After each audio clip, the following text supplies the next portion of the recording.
Test, test, test. 1, 2, 1, 2. Testing, testing.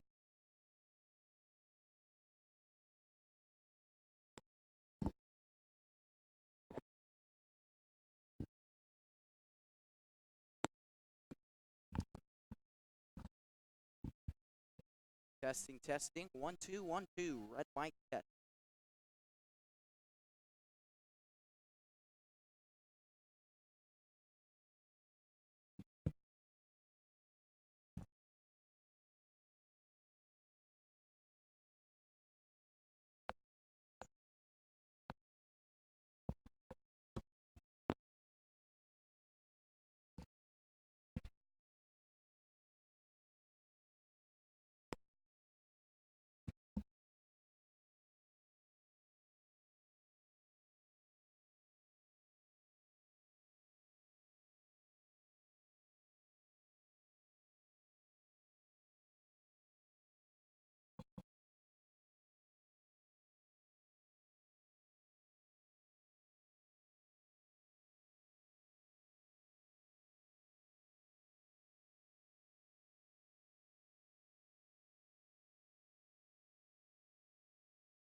Hi, folks, and welcome here to Hornet Studios. I'm Caleb Rose, joined alongside by Austin Koash for tonight's varsity girls game.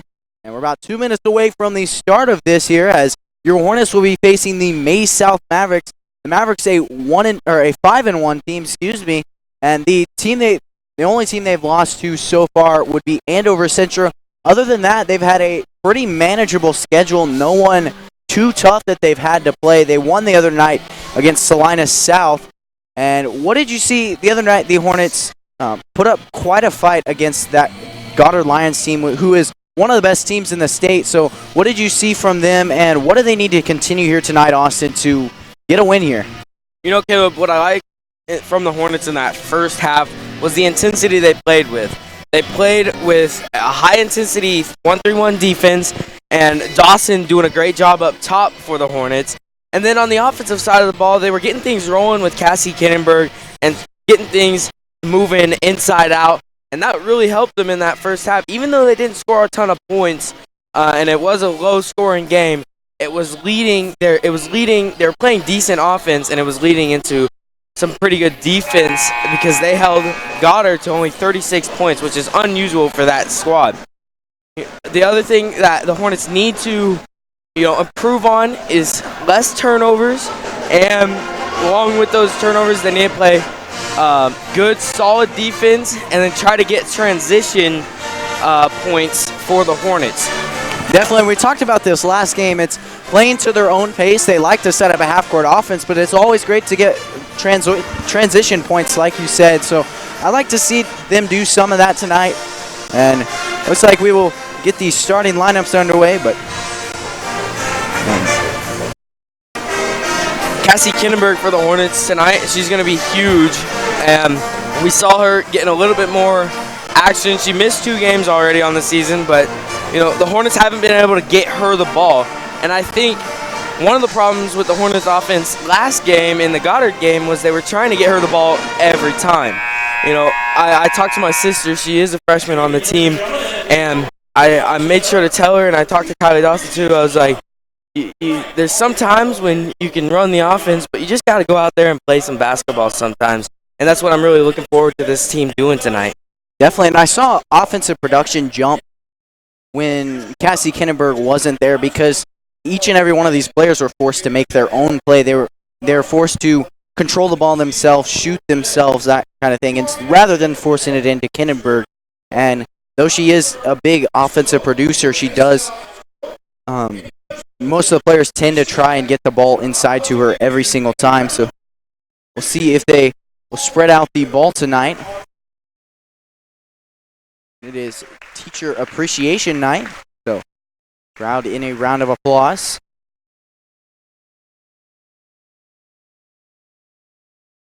And well as the cheerleaders who will be performing at halftime.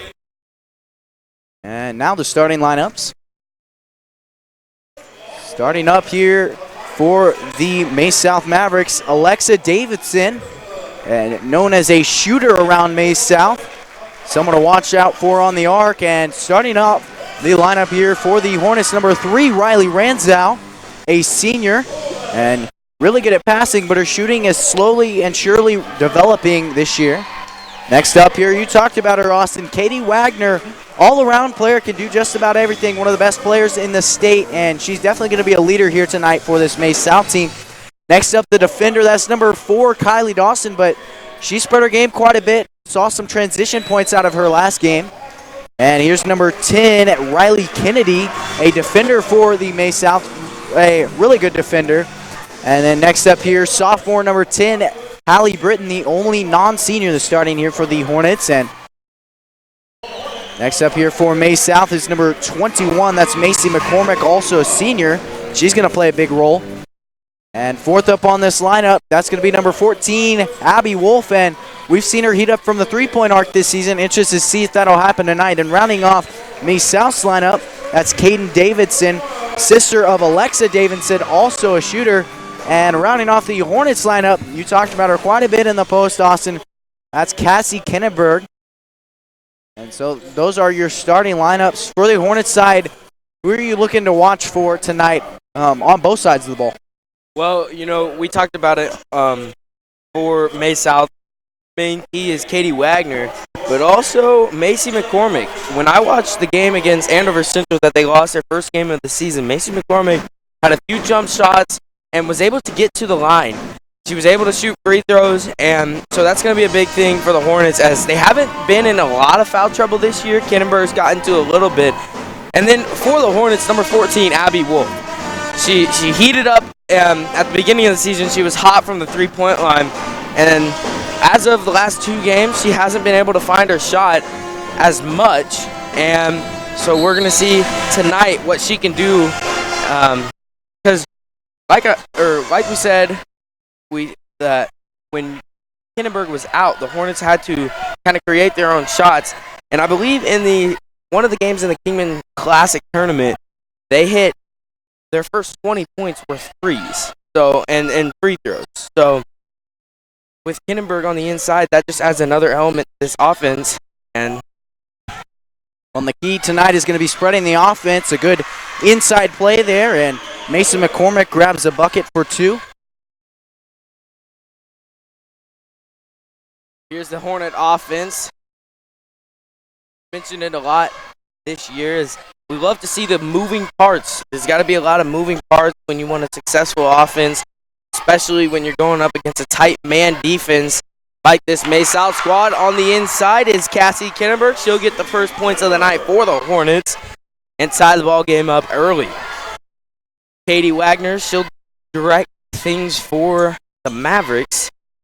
Well, and one thing I saw in the past couple of games is off-ball movement from the Hornets offense. They've had a lot more off-ball movement, a lot of off-ball screens, and just overall moving a lot more. Early in the season, it was mainly on-ball movement. The ball handler was the one moving, but now they've started to spread their game and run a few more plays that will open up someone who doesn't have the ball.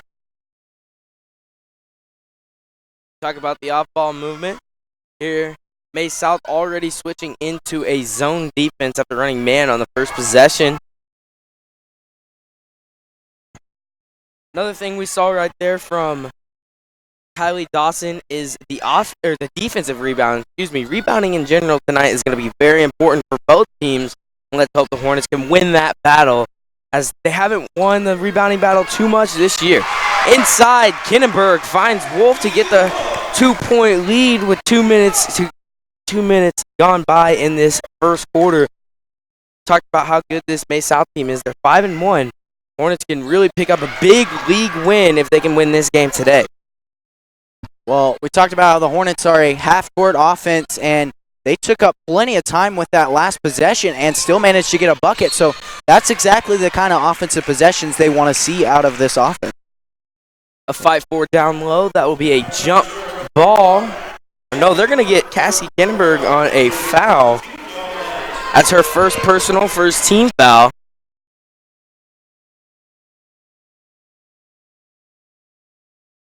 Katie Wagner up top, trying to find a Maverick. Inside, stolen by Abby Wolf. And that's fought for on the ground. Now it'll be a jump ball. Possession arrow goes to Valley Center. Well, there's a pick and roll in the post there from both number 0. It's Alexa Davidson, and then along with Caden Davidson as well. And the Hornets defense communicated that perfectly. That was a great defensive play between Cassie Kennenberg and Abby Wolf, and obviously forced a turnover there. So I'll get the ball back here after executing great defense. Yep, we do have 2 Davidsons on the court for May South. Number 0, Alexa Davidson. She is a sophomore. And then number 23, Caden Davidson, who's a senior.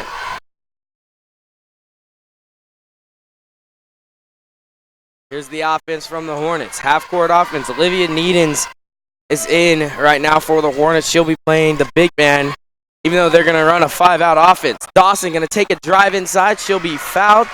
Kylie Dawson going to the line, shooting 2 for the Hornets. That was good inside-out movement. I find it interesting strategy, especially with the aggressiveness of Kylie Dawson. They had her in the high post, and then they shifted her up top, and it opened up a lane for driving, especially with this zone defense. They mismanaged her, and then because of that, she got an open drive. So that's interesting to see, and I'll be interested to see if they go back to that tonight because it clearly worked. It might open up a couple more opportunities. Second shot is up and good there from Dawson. Checking in for Valley Center, number 5, Allie Koash. One thing Dawson has really improved is her ability to drive into the lane and create fouls. And she's working to do a better job of shooting free throws. She's done a decent job now, but, talking to her, she wants to be able to make every free throw because, points matter is what she told me. Well, and definitely not only do free throws matter for everyone, but especially for her with being such an aggressive player, she tends to get fouled quite often. So hitting down those free throws is going to be influential on this team over the season for Kylie Dawson. Here's Koash. She is a left-handed freshman for the Hornets. Off-ball movement. Trying to set up a new play on the Hornets. Maize South sticking with this 3-2 defense. You don't see a 3-2 zone very often in high school basketball, especially in girls, but they're going to roll with it tonight. Inside, Olivia Needham, she'll be fouled. She's going to the line shooting 2 for the Hornets. 4:01 left in this first period.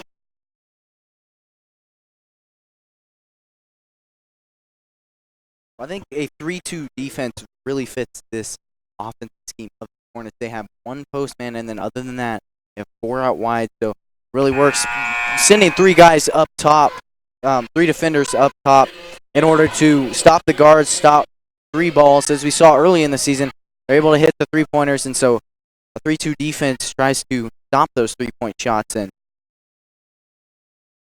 evens with the second. Shot is up and off to the right. Here comes Katie Wagner and the Mavericks. Inside, that's Davison. Got it out to Wagner. Hornets playing solid defense so far in this matchup, only allowing 2 points. And the hustle right there from Olivia Needens, as that was great hands by Wolf. Checking in for the Hornets will be number 11, Kanissa Meyer, as Wolf will head to the bench. It'll be Maize South ball on their own side.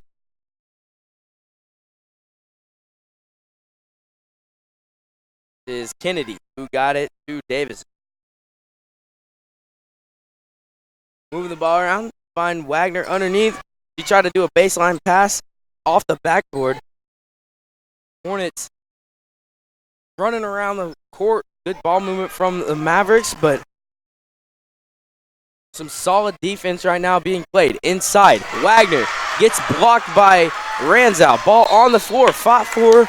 That'll be a jump ball. Possession arrow stays with Maize South. A great defensive possession right there. A lot of intense ball play that we haven't seen from this Hornets since really before that Salina Central game. And it was a little bit in the first half of the Goddard game. Caleb, what do you like about it? Well, I really saw a lot from that Hornets defense there. That play by Maize South was intended to wear out this zone defense. You can run all day, and their intention was to wear them out by running them all day, but this Hornets defense has proved that they're not going to get worn out. They're going to stay relentless on the defensive side of the ball, and that was huge. That possession said a lot more than it showed.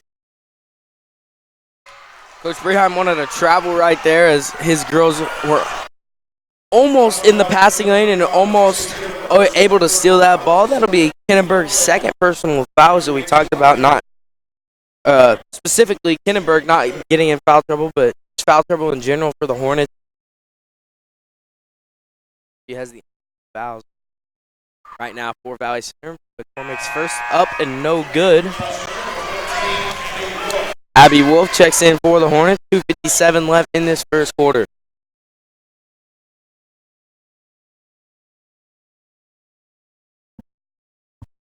McCormick with her second. It's up and off the back of the rim. Needens grabs the board, and Hornets will start off their offensive possession led by Riley Ranzow. Maize South will shift to a 2-3 defense now. So the Hornets were getting things rolling in the paint, and the Mavericks thought they needed to change it. Coas drives baseline. Got it to Needens on the inside, but it'll be off the backboard. Unlucky possession right there from the Hornets. Needens gets a steal, and then she'll get it to Ranzow. Going to slow things down. Talked about the Hornets not being a very fast-paced team. They do tend to get into some turnover trouble when they go super fast. They want to play in the half court, but still play with that intense defense and really the fast, intense offense. Here's Abby Wolf out for three, off the mark, tipped around, rebounded by number 10, Kennedy, for the Mavericks. No good on the jumper, and Ranzow will lead things for Valley Center once again. 1-2 left in this first quarter. A lot of good ball right now. A lot of good defense really going on for both squads. And we're most of the way through the first quarter, and there's only 7 points on the board. That is really a defensive game. Both sides have played relentless defense, forced turnovers time and time again. So Hornets are going to have to find a way to break through that and continue to play high-intensity defense. They've got the defensive part down. It's just going to be putting points on the board, even though they are in the lead. Good steal by Needens. Koash and Ranzow, 2v1. Koash will get it to Ranzow, and she'll be blocked. Good play right there from number 0, Davidson. Coming down is McCormick. She'll get the and one layup to go. And an unlucky play right there from Abby Wolf as she tried to draw the charge. Did get her feet set in time. And it'll be McCormick back at the line for Maize South. Checking in for the Mavericks is number 3, Piper McCann. And for the Hornets will be number 10, Hallie Britton. Well, this is not where the Hornets want to be right now. Maize South is starting to pick up the pace slowly but surely. And obviously, as we talked about, they're a half-court team as McCormick drains her and one free throw. But they're a half-court team. They want to have the time to set up a half-court offense and not be forced into the fast break. So they're going to have to slow down this tempo once more. This is going to be an important possession late here in the first quarter. Under a minute to play.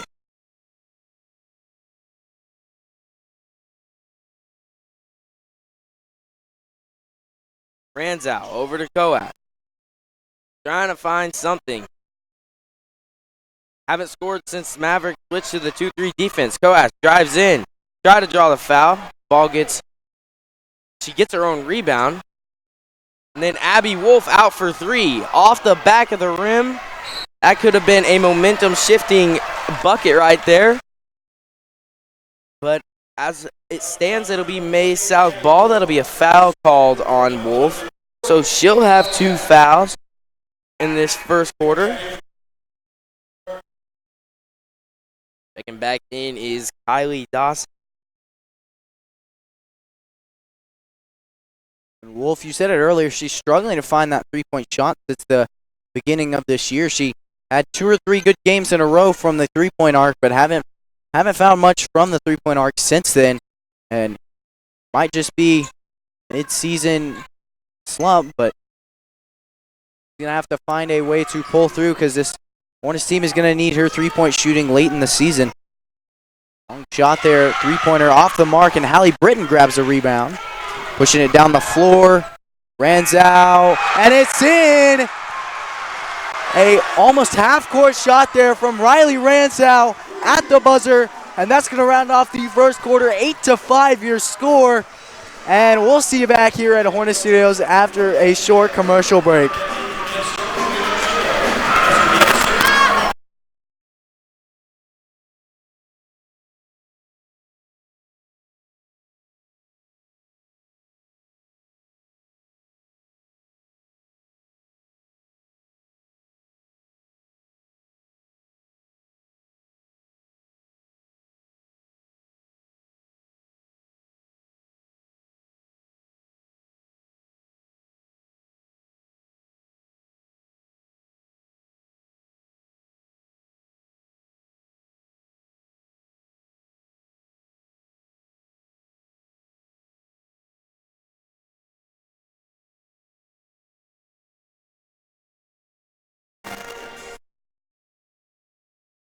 And we're back here at Hornet Studios. 1 quarter, 8 minutes to play through here at Valley Center High School.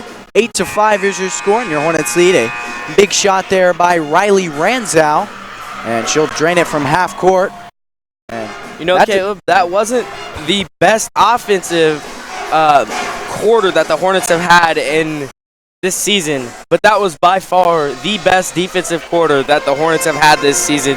They kept up a full 8 minutes of high intense 1-3-1 defense, and if they want to win this game, they have to put together 3 more quarters just like that. Well, and definitely, it's not about having high offensive production more so as it is having better production on the offensive side than you are on the defensive side. And they're definitely doing that right now, as obviously they have the lead. They're just trying to get enough points to keep that lead right now.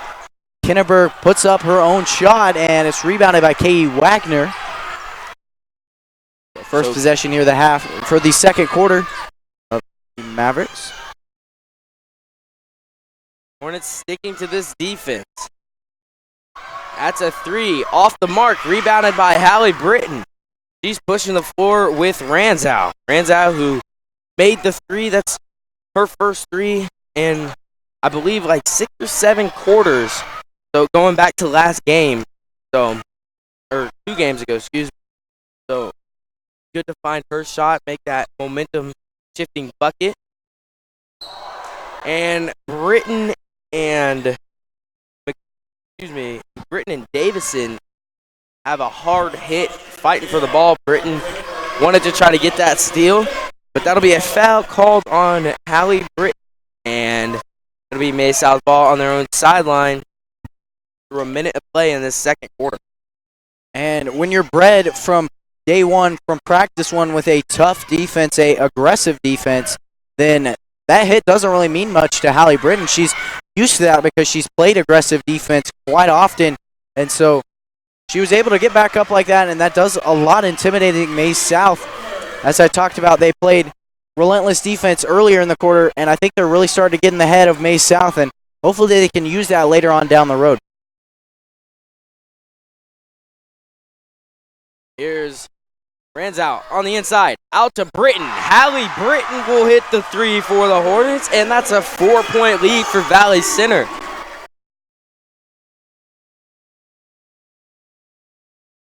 And Allie Coash gets the steal. She's trapped in the corner, gets it to Ranzow, and here come the Hornets to try to extend their lead. Coash thought about the 3, got it to Dawson, inside, Kinneberg. Hornets, good ball movement. And then Ranzow will lose it off of her foot, trying to drive in and kick out. But the right idea right there from the Hornets. Checking back in for the Maize South Mavericks, number 3, McCann. Then for the Hornets, 14, Abby Wolf, and 20, Eden. Well, the Hornets right now are controlling the game. This is a position that they haven't been in very much, so they're going to have to, like you said, continue to play 4 quarters of Hornet basketball, aggressive basketball. A quick bucket there by Katie Wagner, but Kinneberg has 2 points on the night, and the board is spread. Everybody's got, or just about everybody's got points, so they're doing exactly what they need to do on the offensive side of the ball, and that's spread the offense, and everybody's taking shots. Everybody's making their own plays, so they're able to put points on the board because they're not forcing it in every time. Coash underneath on her own baseline. Going to be passing it in for Valley Center. To find Dawson up top. Get it to Coash. Coash for 3 off the back of the rim. Rebounded by Wagner.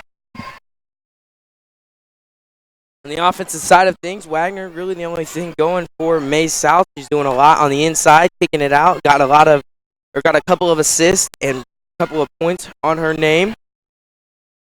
And that'll be a rebound by Britt. She's trapped in the corner.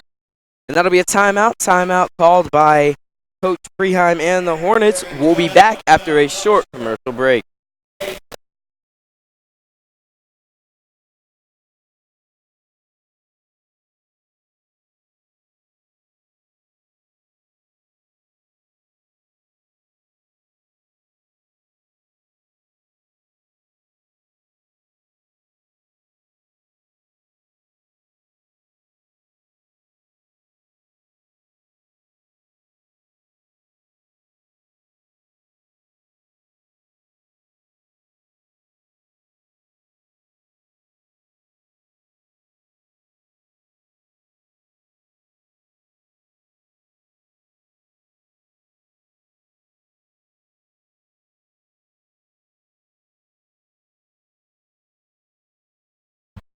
And we're back here at Hornet Studios. 4:59 remaining here in this half, and your Hornets controlling the game so far. They're only up by 2, but they have the Mavericks where they want them. McCormick grabs the steal, and she had all 5 points in the first quarter there for the Mavericks. So what Maize South just switched into is they're switching into a defense. They're trying to get the Hornets frazzled up at the top and not try to let them run their half-court offense. That's so good. Dawson makes a great play. Coash will drive in, and she'll get a foul called. Coash going to the line, shooting 2 for the Hornets. And that'll be Macy McCormick, who's called for the foul. She's holding her back. Hope she's okay. They took a hard fall off of a hard hit from Allie Coash. I think she saw me play football a little bit too much and hitting people a little bit hard on the basketball court right there. Her first free throw up and good. 3-point lead for the Hornets. Coash going to try to make it 4.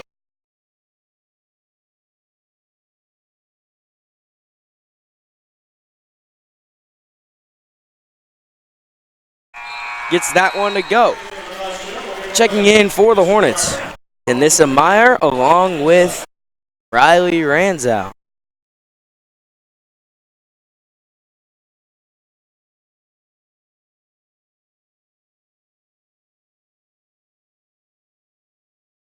So the Hornets, they're running a 2-3 defense as of now. I forgot to mention it a couple possessions ago when they switched. Checking in for the Mavericks, number 10, Riley Kennedy.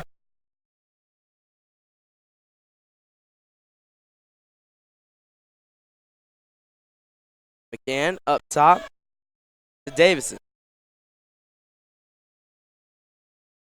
Dawson, good on-ball pressure. A lot of ball movement and a lot of movement on the defensive side of things for the Hornets.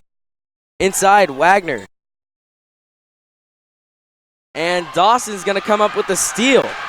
Kylie Dawson pushing it a little fast. And that'll be a foul called on Dawson, number 4 for the Hornets. Well, that right there was ideal zone defense. The Hornets, not only did they play aggressive, they tried to trap quite a few times, but also typically in a zone defense, you're reading react, but the Hornets were able to predict where the next pass was going to go, and that was big in forcing that turnover. If they can continue to do that, then they're executing perfect zone defense, and that will be what will get them the win tonight. And there's another steal right on cue for Valley Center. Down fast are the Hornets. Dawson missed the first layup, and then the second attempt isn't able to go in, and that was number 10, Britton, who couldn't get that to go. Maize South going to run their offense. Couple turnovers as of late. Hornets playing solid, good defense. Trying to get the ball to Katie Wagner. Ball gets kicked out of bounds off of Needens.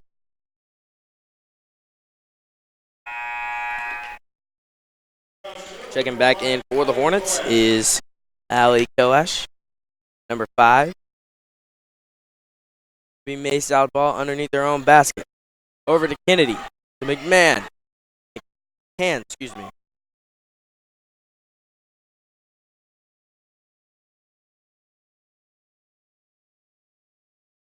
With 5 minutes gone by in this second quarter, the Hornets still playing aggressive defense, but that'll be a foul called on Olivia Needens as Katie Wagner's going to the line for Maize South. She'll be shooting 2. An excellent free throw shooter in Katie Wagner. See if I were to jinx it right here. Guess that didn't work. She makes her first. Number 5, Avery Lowe checks in for the first time tonight.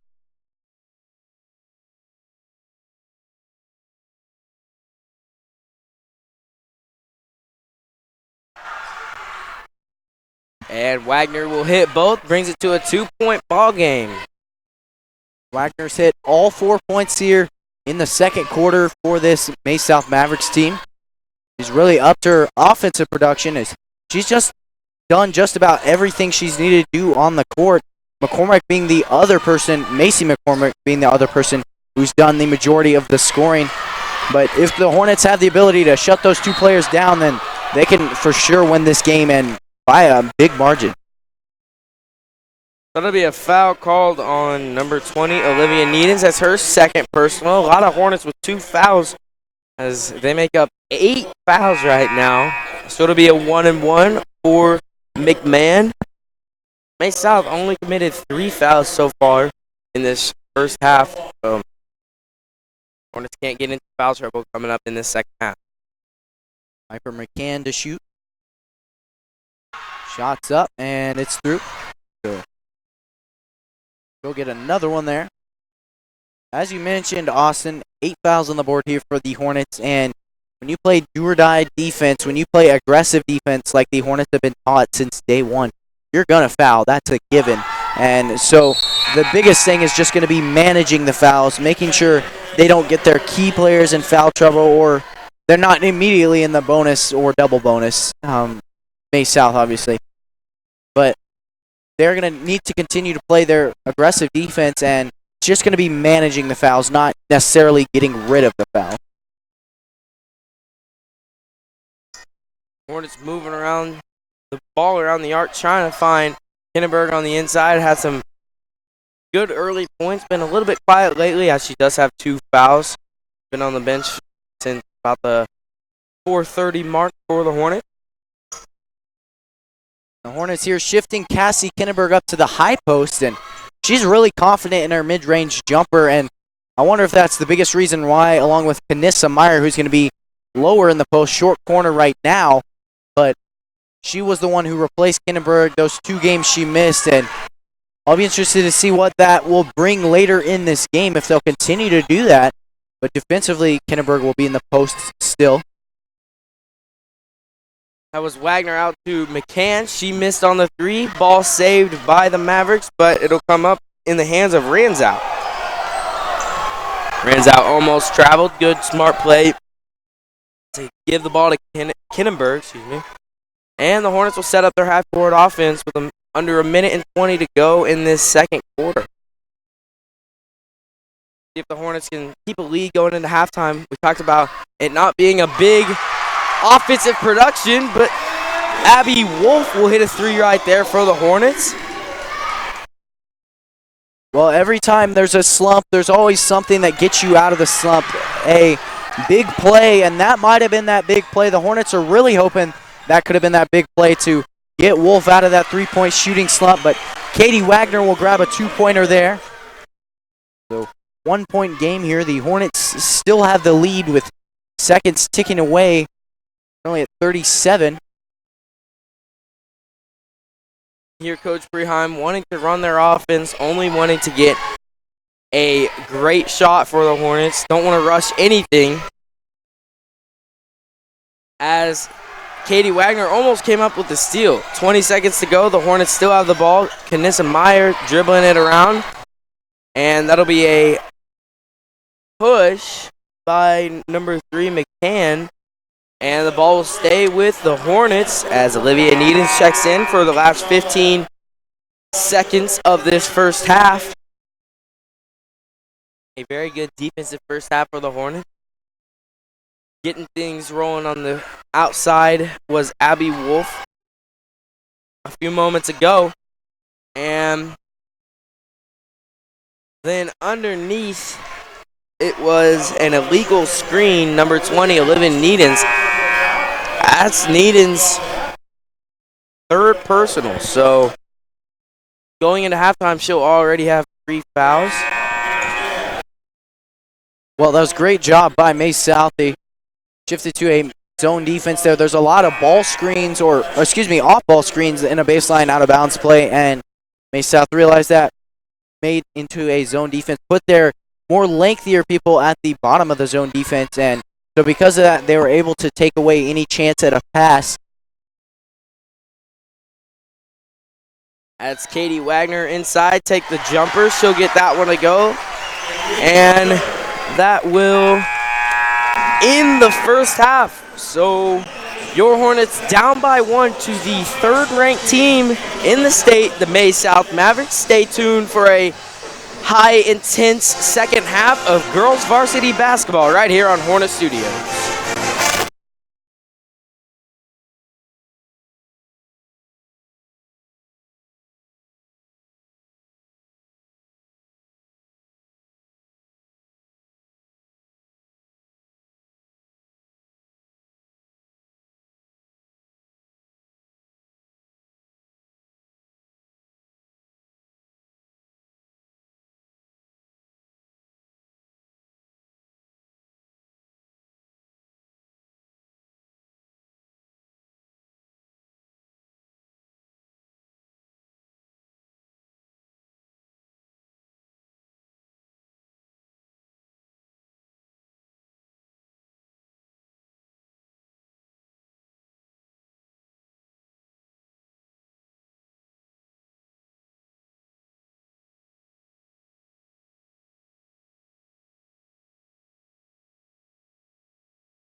Hi, folks, and welcome back here to Hornet Studios. About to get the second half of Hornet basketball underway.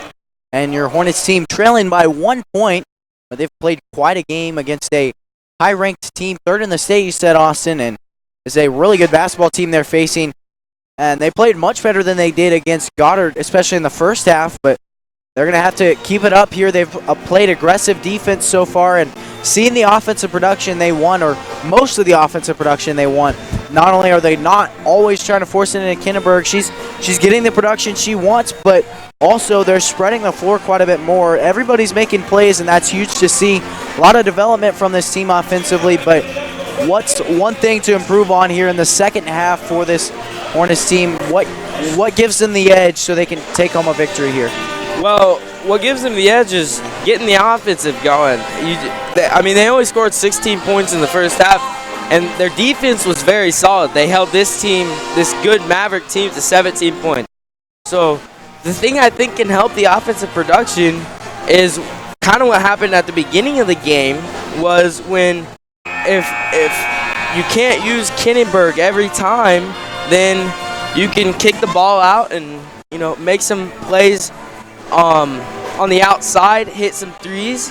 There's been, I think, three threes been hit tonight, and one by Britton, one by Ranzow, and Wolf. Wolf hit the other three. So if we get the inside-out game going, this is going to be a successful second half for the Hornets as they put themselves into a position down by 1 to this really good Maverick team. Now they have to play another 2 quarters of good, solid basketball, and this will be a fun win tonight if they can do that. Definitely, and not only for tonight, but in the future. I've seen so much improvement from this Hornet women's basketball team from the beginning of the season up to this point, and even from last week to now. They've improved so much. Everybody's playing how they should be playing, and everybody's making plays, and that's really huge to see. Not only for this game, and they are down by 1, so they clearly have a shot to win, but even if they don't win tonight, they're improving for the rest of the season, so this is going to be a better season. Coach Freeheim at the beginning of the season said it himself, this is a rebuilding year, and they've definitely improved, and this is a improving basketball team over time. They're getting better and better, and that's great to see, and it's tough to stop a team late in the season when they are continuing improving every day of the season. So Katie Wagner, who had big second quarter, not a ton of points in the first quarter, but we know how well she can score and how fast she can score. But that was Alexa Davison out, who hit the 3 to extend a 4-point lead for the Maize South Mavericks. Hornets got to get something going on offense. Well, I talked to the coach before the game, and he talked about Davidson, both the Davidsons being great shooters, and it showed there. Only the 4th Maverick to score, but she went unnoticed until she hit that 3, and that might be a player to focus on a little bit more in the second half, because if they leave her open like they did there, she's going to start draining them down, and this lead is going to be unmanageable. So McCormick, who's been to the line already 5 times, this will be her 6th shot right here. She made that one.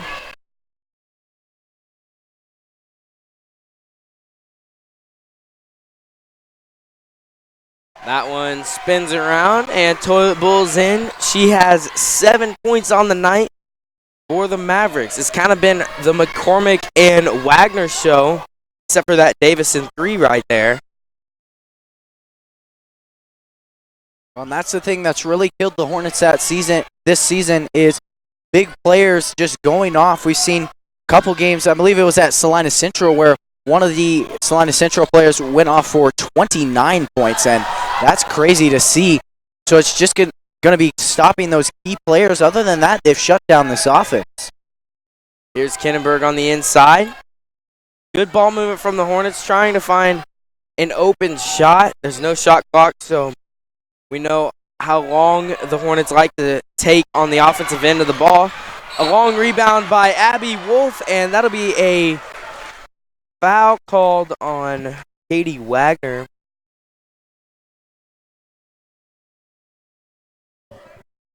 Well, I've seen it a couple times so far in this game, but it really stood out to me on that possession there. That was huge because the Hornets obviously their goal around the arc. They're passing around the arc. They're trying to get it inside, but rather than trying to force it to Kinnenberg, Riley Ranzo had a nice face cut there and was able to get the ball to Riley Ranzo inside, so that was big. They are still trying to get inside, but they're coming up with more creative ways to get it in the paint.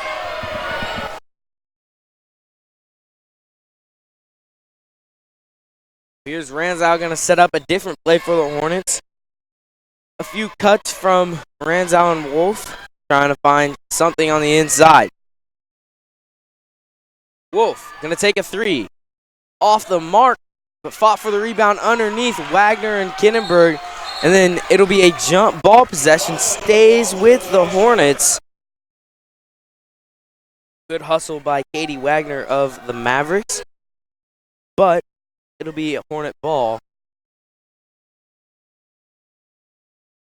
That was a good box out right there from Kinnenberg. And that's one of the positives of having her in. She's able to box out well and get a lot of rebounds for the Hornets. Well, and a good good player in the paint, a good player in the post is very valuable. Not only can they put up layups, put up backside layups, and open up a lot more things on the offense, but most importantly, they can get boards there. Katie Wagner mishandles the ball. Rare sight to see from her, but it'll be a turnover there. Hornets take over with possession.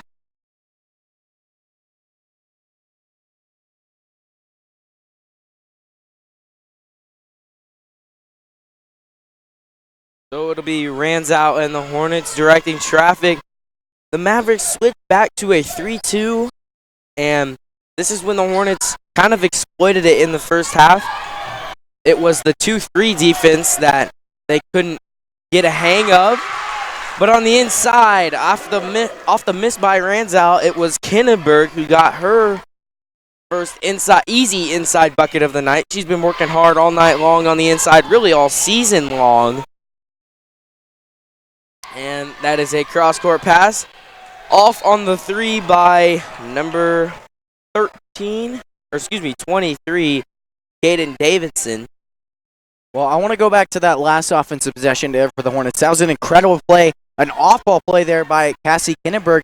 Katie Wagner was coming across the court in that 3-2 zone defense to get that block, and Cassie Kinnenberg basically boxed her out. It's what's called a clear out, and so Ranzo had a clear path to the goal, and even though she didn't end up making the layup, that was an incredible play there by Cassie Kinnenberg, and she could definitely open up a lot more things for this Hornets team doing that. No good on the three from Britton, but that was a great offensive possession, and then the Hornets will get a steal. Dawson inside. She'll go up with it. Off the mark, Katie Wagner with the rebound. Good hustle from Wolf and company right there, but couldn't get the points out of it. Cross-court pass. Good ball movement from Maize South. Hornets got to stick to their 2-3 defense. Done a great job so far tonight. And that'll be a foul called on Kinnenberg. That is her third personal. So it looks like number 20, Needens, is going to check in for Cassie Kinnenberg. Then for Maize South, we had 14, Macy Kratzer. Check back in. On the inside, Wagner gets the bucket to go. That's another reason that Kinnenberg can't get into too much foul trouble, because she is the one person that can physically match Katie Wagner right now. Be out of bounds, and it'll be Maize South ball. Caleb, what do you got? The last possession and the couple possessions before that for Maize South, I saw an interesting strategy late in the second half. I talked about how the Hornets are executing ideal zone defense there. They're trying to predict the next pass, and Maize South, being as good as they are with a good coaching staff, they recognize that, and so they're throwing longer passes, cross-court passes, and rather than taking one pass away, the pass that's open, they're throwing it across the court, so the Hornets defense has farther to shift, and they're getting more open shots from it.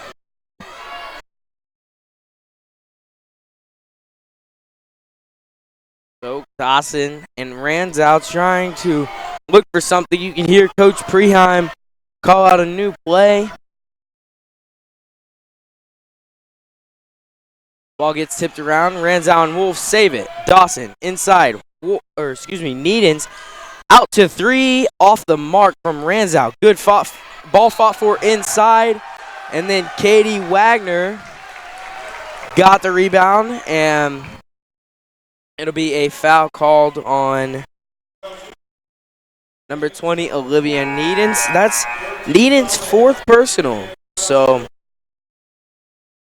the two bigs for the Hornets getting into a little bit of foul trouble. So for the first time tonight, we are going to see number 25, Anna Oliverson. I believe this is one of the first times we've seen her all season for the Hornets. And also number 5, Coash, will check back in for Valley. I saw that shot there from Riley Ranzow, and I've seen her confidence develop quite a bit more. Last season, I rarely saw her take a shot, and it was a rarity to see once every other game, if that. And she's definitely developed in confidence quite a bit, and though she hasn't quite developed that shot that she wants, she's slowly developing, and that's going to help spread out the offense, as I was talking about, getting everyone involved.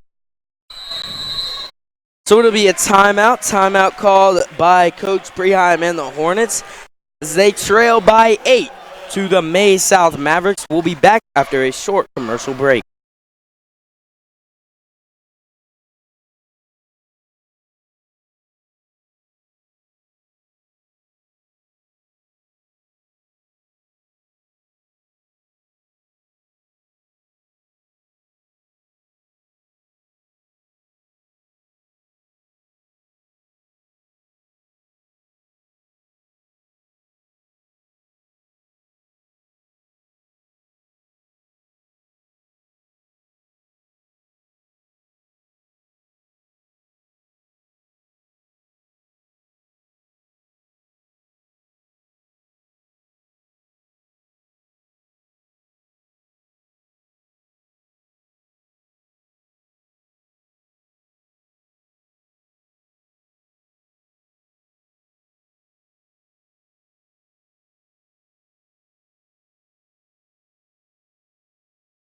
And we're back here at Hornet Studios.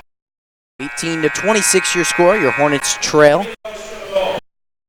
They're slowing down a little bit in offensive production. 2 points so far in this third quarter, and we're 6 minutes through, so they're going to need to find some way to pick it up, and pretty fast too, producing 8 points in both of the first 2 quarters, but really slowed down here. So the Mavericks putting on some pressure. Hornets got to be able to handle it right here. Coash try to get it over to Britton. Ball go out of bounds. Checking in for Valley Center. Number 4, Kylie Dawson, as Hallie Britton will head to the bench. Under 2 minutes to play in this third quarter. As you said, the Hornets only scored 2 points right now. Well, this Maize South Mavericks team is a good team, and with a good team brings a good coaching staff as well. And so if they're able to identify the flaws in this Hornet offense, they're able to shut it down, because this is a good coaching staff, so they have the ability to do that. And the halftime locker room is an influential thing in a basketball game, so they must have made quite a few changes in that halftime locker room. Much more aggressive defense and forcing more turnovers, trying to score more points. So that's one of those things that it's tough to play against, but once it's in the first half, they know your strategy, and so they're able to take advantage of it in the second half. Inside drive off the mark from Abby Wolf. Anna Oliverson will miss that shot. Wolf right there, you don't see her do it a ton, but she drived in and put up a floater. But Alexa Davison has a bucket of her own. Hornets got to stop the bleeding right now. They want to be able to come back in this fourth quarter and get something rolling here to end this third quarter on the offensive side of the ball. Dawson up top. Ball gets knocked away. She gets her dribble back. She'll make a good move to get to the basket. And off the mark on the layup. Ball goes up the floor, and McCann will get that bucket to go. 30 seconds to go. Hornets need to find something. Only scored 2 points so far. See if they can get the momentum. Ranzow already hit a buzzer beater today at the end of the first quarter. 10 seconds to go. I talked about it with the men's team. The last shot of the quarter or half is very vital, and it can change the momentum. And no shot will go off. It'll be a 31-18 lead for the Maize South Mavericks over your Valley Center Hornets. Stay tuned here on Hornet Studios for the start of the fourth quarter. Coming up.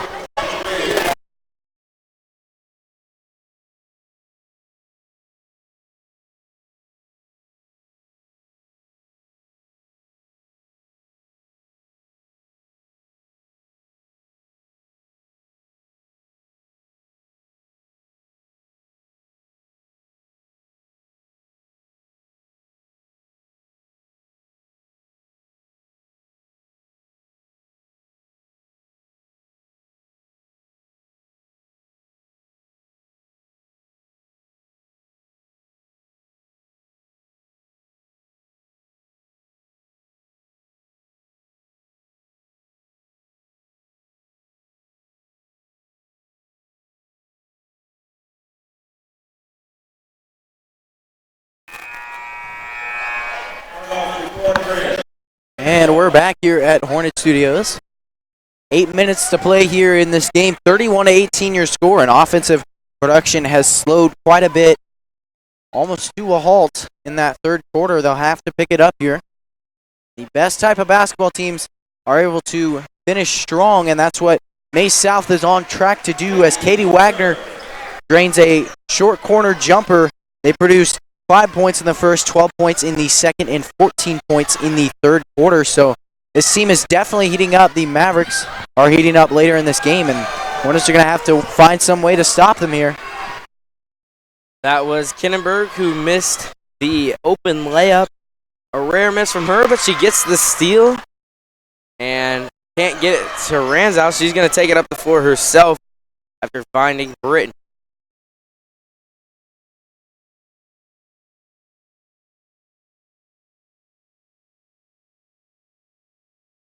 Dawson making some good moves around the arc. They're running a 5-out offense. And then they're going to change things up, try to get a set play going. Well, the 5-out offense is one of my favorite offensive schemes there. We have Katie Wagner in the middle, one of the best players in the state. So how do you drive past her? There's not much of a solution except maybe putting Kinnenberg on the outside, forcing Wagner outside and opening up a lane for driving.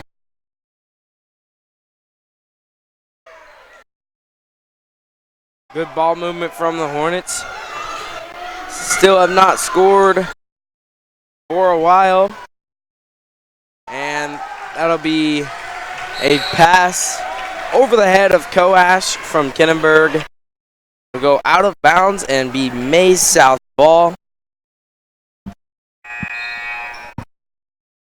Checking in for the Mavericks is going to be number 14, Macy Grather. That pass off the mark and a turnover, but I think the turnover margin has really improved here for the Hornets. I haven't seen very many turnovers, and that's great to see.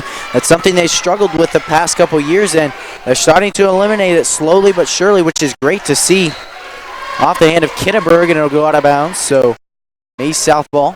And one of the reasons Maize South only has 33 points, and really in that first half only had 17 points. I'm guessing, I'm not for sure, but I'm guessing that's one of their season lows for a half for this team. And one of the reasons why that is the Hornets are creating turnovers and not turning the ball over themselves.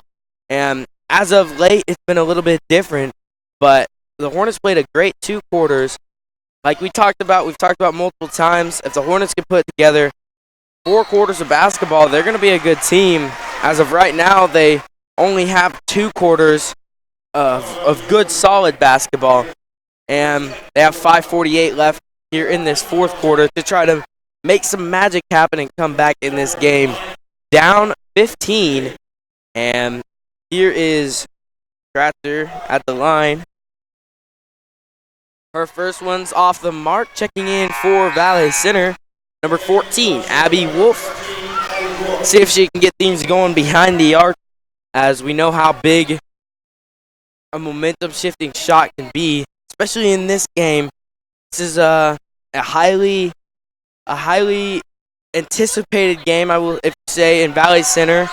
Not a lot of Valley Center parents and students like Maize South, and not a lot of Maize South students and parents like Valley Center. So stadium's filling up pretty good so far. And if we want to preview to our boys game, it's going to be a 3-3 Maize South squad versus a 4-2 Valley Center squad. And you can already see how big the student sections are getting. So that's going to be a fun one to watch. But for now, we have 5:38 left here in the fourth quarter, as Coach Freeheim will call a timeout for the Hornets. We'll be back in a few moments.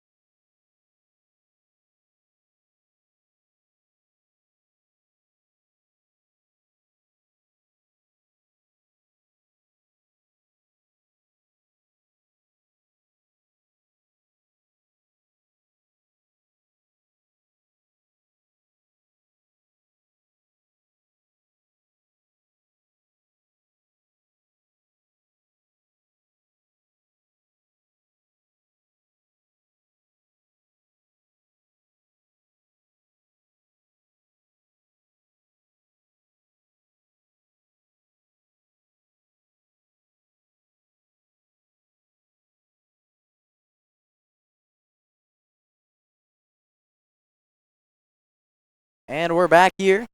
34-18 your score. With 5:36 remaining in this contest. And your Hornets struggling offensively as they have scored 2 points in this second half. A tough sight to see, but in the first half they clearly improved, and they showed it as they only trailed by 1 at halftime. You said it, Austin. It's going to be putting 4 quarters of basketball together, and they haven't done that here tonight. They're going to need to speed it up if they want to have a chance. Inside, Kinnenberg fights for it. Gets the bucket to go. The first points in a long time here in Valley Center for the Hornets. It's a 14-point ball game. You know, it's not impossible to come back. The Hornets have scored in bursts a lot this season.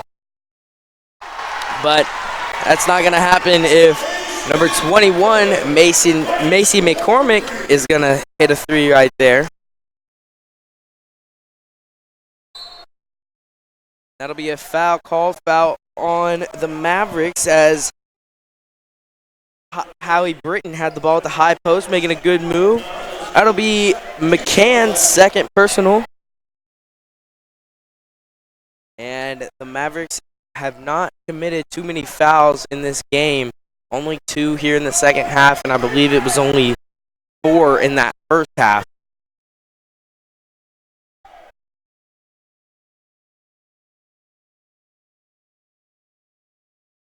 Dawson, Ranzow, and Britton working the ball around the arc, trying to get something on the inside.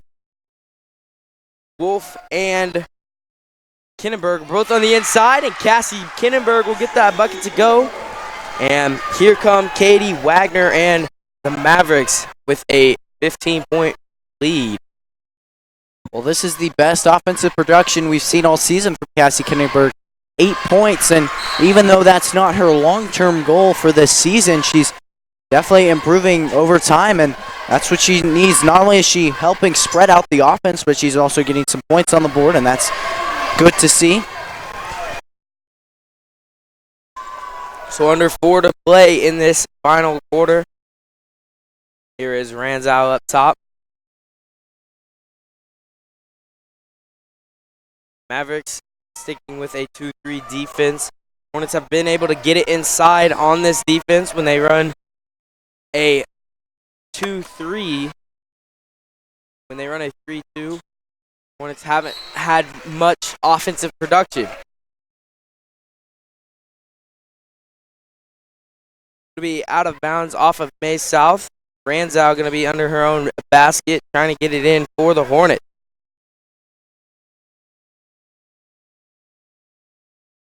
And a good cut right there from Kindenberg if she would have got the ball, but Katie Wagner stuffs the ball out of bounds again. Well, I've said it and I'll say it again. It's so valuable to have a postman, as we saw in Cassie Kindenberg, and just now with Katie Wagner. Wagner's dominated the game in just about every aspect, and so there's not much you can do to go through the big man, so you have to find a way to go around her. And the Hornets have struggled to do that there in the second half, but found a couple times to do it in the first. You know, you talk about Wagner being a big man. She is 5'11", and she's a very physical player, but she's also been running the point. And so we knew coming in how good of a ball player she was going to be. The Hornets have done a decent job shutting her down, relatively speaking, when you look at all her past games and how many points she scores. But she's going to bring it down the court. Tried to get the crazy layup to go. Dawson will get the rebound, and it'll be a foul called on the Mavericks. Not sure who they're going to get right there, but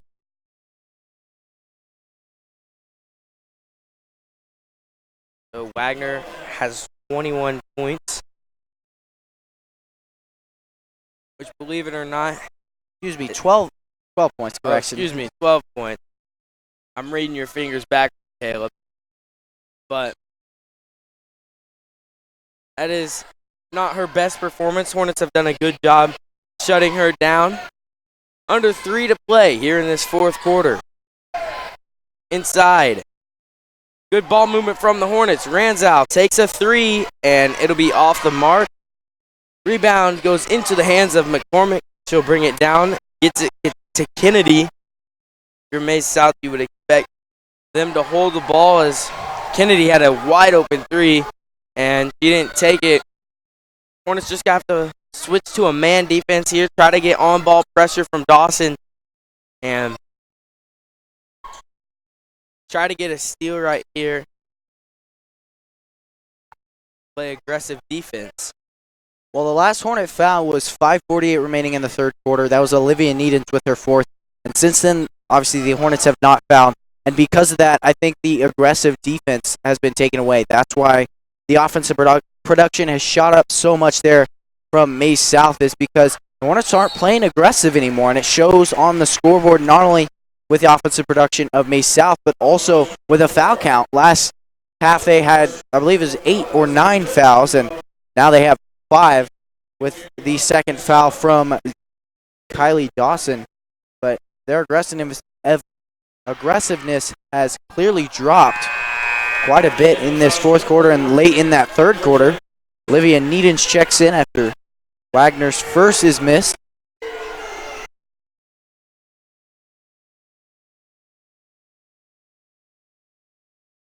Here's Wagner's second. And off to the left, off the mark. So it'll be Ranzow and the Hornets trying to make a miracle comeback, or at least improve. We talked about it. The Hornets, as long as they keep improving, they've had a tough schedule so far. Goddard, one of the best teams in the state. Maize South, another really good team in the state. And so if they can keep playing like this and start putting 4 quarters of basketball together and keep improving on things throughout the season, you know, come when it really matters, so time to win, you know, they could be a good team in state and sub-state this year. Well, you learn a lot more from losing than you do from winning, and even though obviously the end goal is to win, you can only win by losing and learning from it. And as you said, going to be mostly learning from this loss. Kindenberg makes her first free throw. Second is up, and it's through. So she has 10 points on the night. Slowly improving her game throughout the season, has been tightly guarded in most of the contests the Hornets have seen.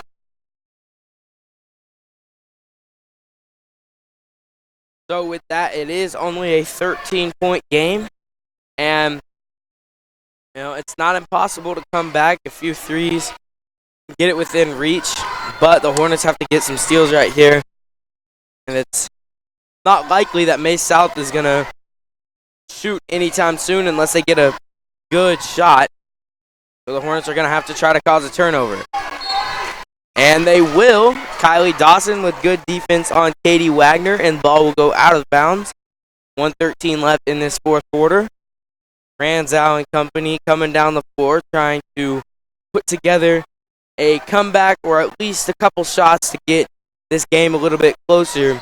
We've talked about it before on the stream, and it was mostly in the boys' game, but you know, the closer the games are, or the closer your losses are, and the bigger win margin your wins are, it's kind of intimidating for teams, and it kind of goes to show, you know, how you can play against teams, and when you're playing against a good team, you play better, and when you're playing against a bad team, you need to make sure you can play to that same level you did against that good team. And we talked about it in the boys' game, but here in this girls' game, Hornets just have to keep things close, because later on in the season, these games could, you know, have a different result. Most definitely. Records don't typically do teams justice. Coming up with a boys' game, the men's team has not really played too many big competitors, as the Hornets have played a lot of big competitors, and so their record doesn't do them justice. It makes them underrated, and this is a team that has consistently played well, or mostly played well, against big teams, including Goddard, Maize South, and some other big names, but their record won't do them justice, and I've talked about it. It's just continuing to improve and continuing to better themselves, and if they're able to do that, then they'll not only develop a program going later in later years, a program to set them up for winning, but it'll help them win later in the season as well. Abby Wolf checking in for these last 11 seconds, and it'll be Davison at the line for Maize South.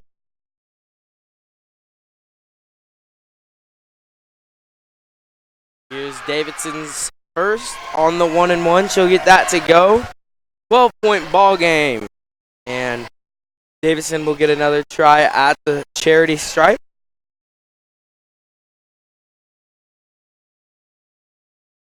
Gets that to go, so it'll be Hornet ball. Likely going to take the last shot. The stands are filling up here on Teacher Appreciation Night at Valley Center High School. Stay tuned for a boys game here on Hornet Studio, but for that, it'll be the end of this girls varsity matchup with your Hornets and the Maize South Mavericks. 26-39 our score. Stay tuned for a highly anticipated boys matchup here on Hornet Studios. We'll be back in about 20 minutes.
And we're back here at Hornet Studios.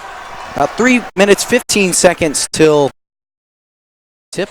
And Austin, it's Teacher Appreciation Night here at Valley Center High School. And me and you personally know some great teachers who have not only made an impact in our lives, but a lot of our peers and a lot of these basketball players. And it's great to see these teachers work really hard and don't get much appreciation. So it's great to see them getting some of the appreciation they deserve, making impacts on a lot of people's lives. Austin, give me some personal stories about teachers who have made impacts on your life. You know, Caleb, just from growing up here all through Valley Center, I can say we have one of the best facilities and staff in Kansas. And, you know, I may be a little bit biased when I say that, but, you know, every teacher, every year, and has always impacted my life in some way. And I think that doing this as a night where we can, even the Maize South teachers got invited to this game. So it's a really cool thing to see. And it's cool to see that all the basketball players had to invite a teacher from their past, from their childhood here in Valley Center that made an impact on their life. They wrote a letter to them. And, you know, that's one of the coolest things that you can do, especially since, you know, we come out here and these basketball players and they're student athletes. They're students first, and the teachers get to see them in the classroom every single day, and not only on the court, but they get to see what they're capable of in the classroom. So it's Teacher Appreciation Night here, which means there's a lot of people in attendance tonight. Packing the stands pretty good are both squads. Maize South, you said it earlier, they travel well. So this is going to be a very high, intense game by the teams. But in the stadium, it's going to be a loud and impactful student section and just fans in general. So it'll be a fun one to watch tonight, Caleb. Who are you looking forward to watching for the Hornets tonight to have a big game? Well, overall, I'm interested just how Maize South will do in general. You talked about it earlier in the week, Austin. This is a streaky team. They will rarely score a point for 4 or 5 minutes and then go off and have 15 points in 2 minutes, which is just insane. And you said it's a very streaky team, so when they're on a run, they're going to be scoring a lot of points. But when they're not, it's going to be easy to run the score up. And so I think one of the biggest things is it's a packed house here tonight. So whoever has momentum is going to be scoring a lot of points and have everything in their favor. Maize South makes a good play. There's going to be a loud cheer. And even though they don't technically have home court advantage, they still have a loud crowd here tonight. And they've always traveled well. And that's one of the biggest things that made them who they were last year, such a dominant team, is the fact that even though they are away, they still can get some good momentum going. And that's really big to see. But specifically, Trey Reed for Maize South. He's quite a player and a big leader on this team. Scores quite a lot of points and is at the root of a lot of those runs that they have. And we'll wait for the national anthem real quick.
And that was the national anthem by the pep band, the Valley Center High School pep band. And they continue to surprise us with their fun new songs, livening the crowd. But Like I talked about, momentum is going to be huge here. It swings one way, and the crowd is going to be loud. But it swings the other way, and the crowd is still going to be loud here in Valley Center High School.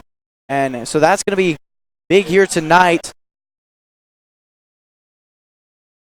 And for Maize South, I talked about how they're very streaky and led by Trey Reed. So the biggest thing is going to be shutting him down. And this week in practice, the players were told that if they weren't able to stop Hunter Stacy, who was playing the role of Trey Reed as on the practice squad, if they weren't able to stop him, they were to run, and they ran quite a bit, but it definitely made them better, and they're going to make sure to guard him tightly tonight, because that is the key player. If they can shut him down, they can pretty much shut down this whole offense. Starting off here for Maize South, that's number 0, Ben Crowell, a senior here. And starting up for the Hornets, the junior, that's number 2, Eli Isaacson. Quite a defender he is, but his offensive game heating up here in this season. Next up here, number 1, Parker Scott, can do just about anything but a pretty aggressive defender. And next up here for the Hornets, number 3, Mason Burns, a senior, and definitely had a lot of impact with his leadership and work ethic this season. I talked about him earlier, Trey Reed, number 3, and if the Hornets are able to shut him down, that's going to be huge for this game. Next up, a shooter in the building, that's number 10, Jacob Byrne, and by far one of the best shooters on this floor tonight. Knows how to knock down the three-point ball.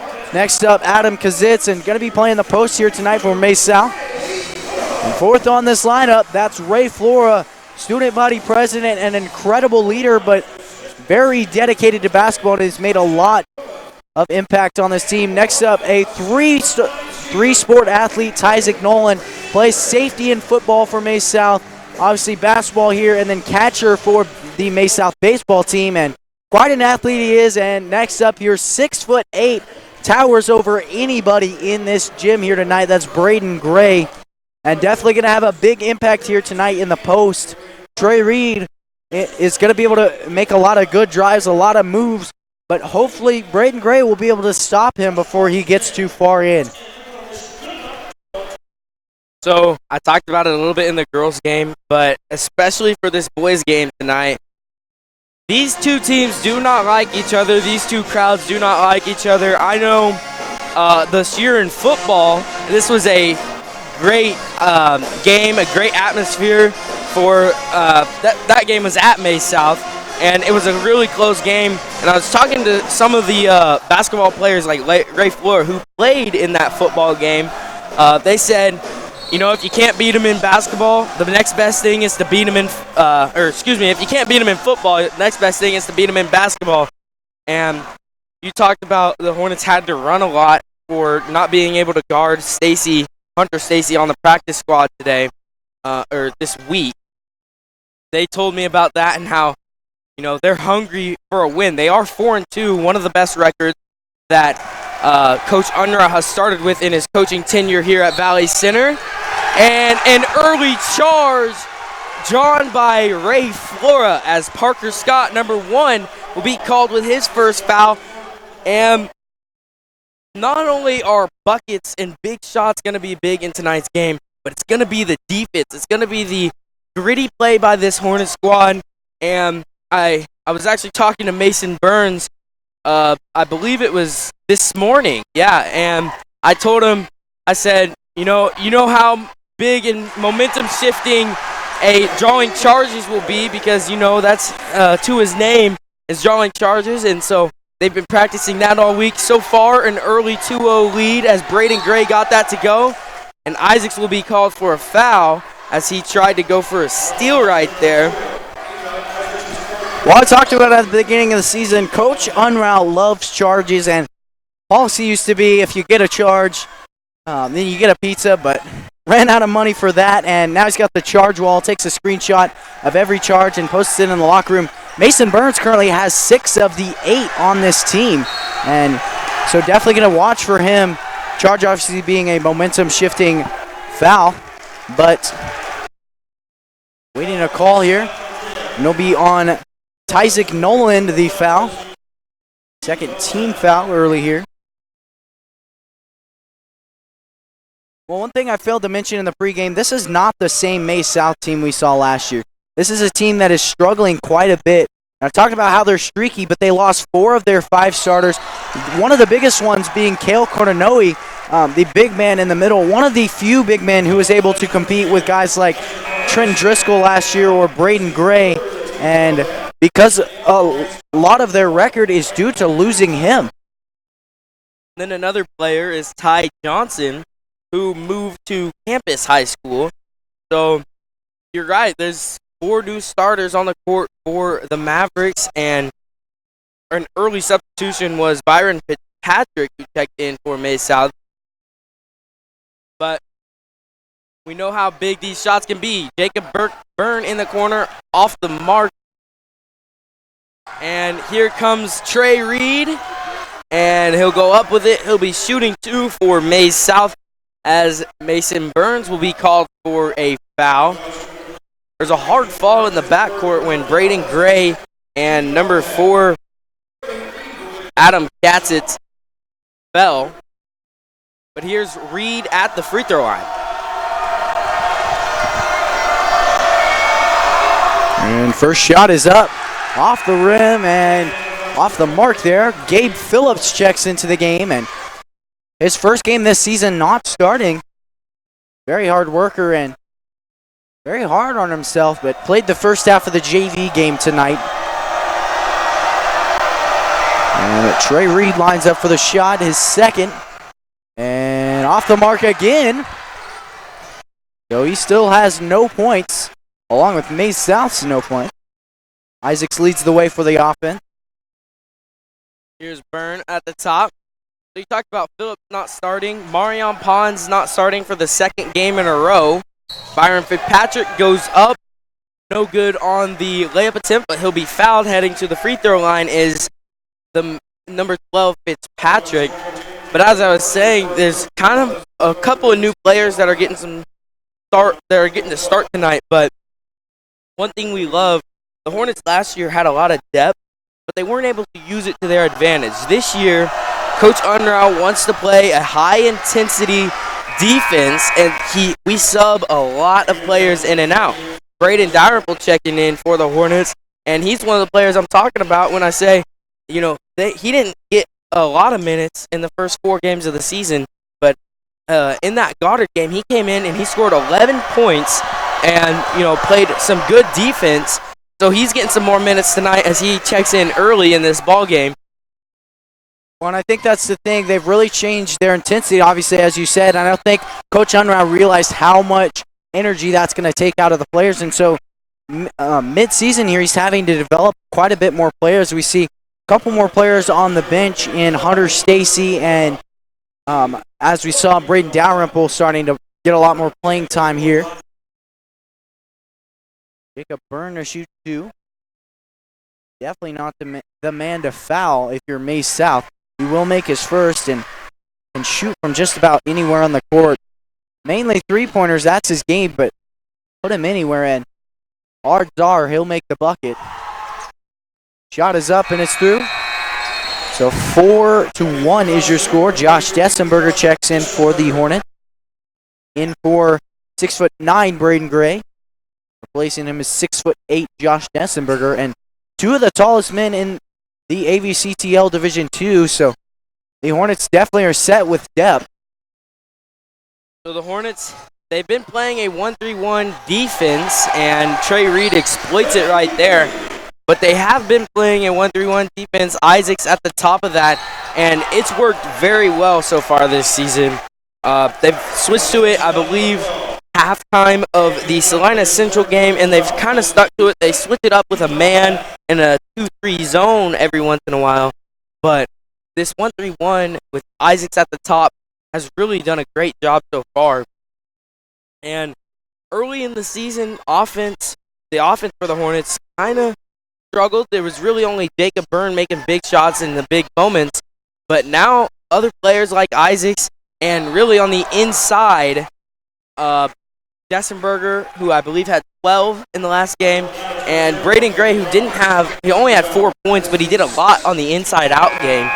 So that's been big to see the Hornets you know, we've talked about in the girls' game is they've been able to grow and learn from their mistakes. They lost 2 games in that Salina Central game. It was fought hard until the end.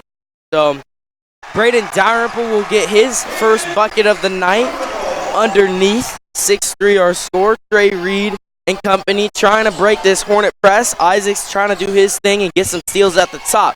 Trey Reed, no good from the jumper. And then Gabe Phillips goes sky high for a rebound, and he'll be fouled. Already 7 fouls for Maize South. And we have 5:15 left in this first quarter. Well, I talked about playing aggressive on the defensive side of the ball, but you have to be able to manage your fouls, and that's clearly what Maize South has not done. If they can't figure it out soon, it's going to come back to bite them almost certainly in the second half. Byron Fitzpatrick gets a board.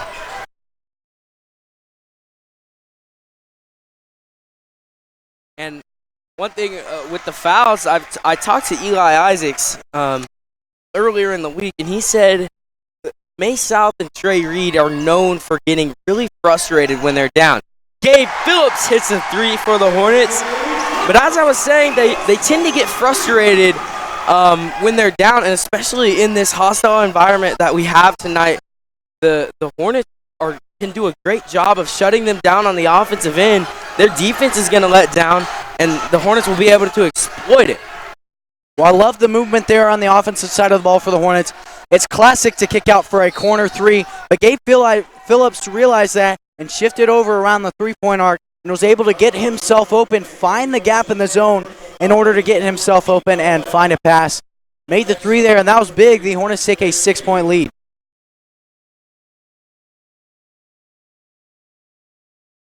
Reed's first here after Gabe Phillips' foul. Shot is up, it's through. Well, the Hornets definitely aren't a non-victim to the foul game as well, with 4 fouls on the board right now. Braden Gray checks in for Josh Dessenberger. And shot is up, it's through. Reed's second. So Isaac leads the way. Ball handoff.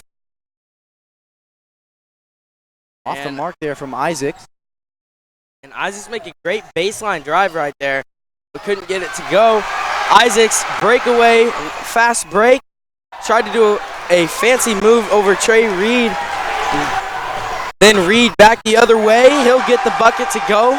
9-7. So we talked about how streaky Maize South is. The Hornets kind of been at a consistent scoring rate in most of their games. Maize South, they tend to score points fast and get the momentum and then lose it for a while. And that'll be a jump ball.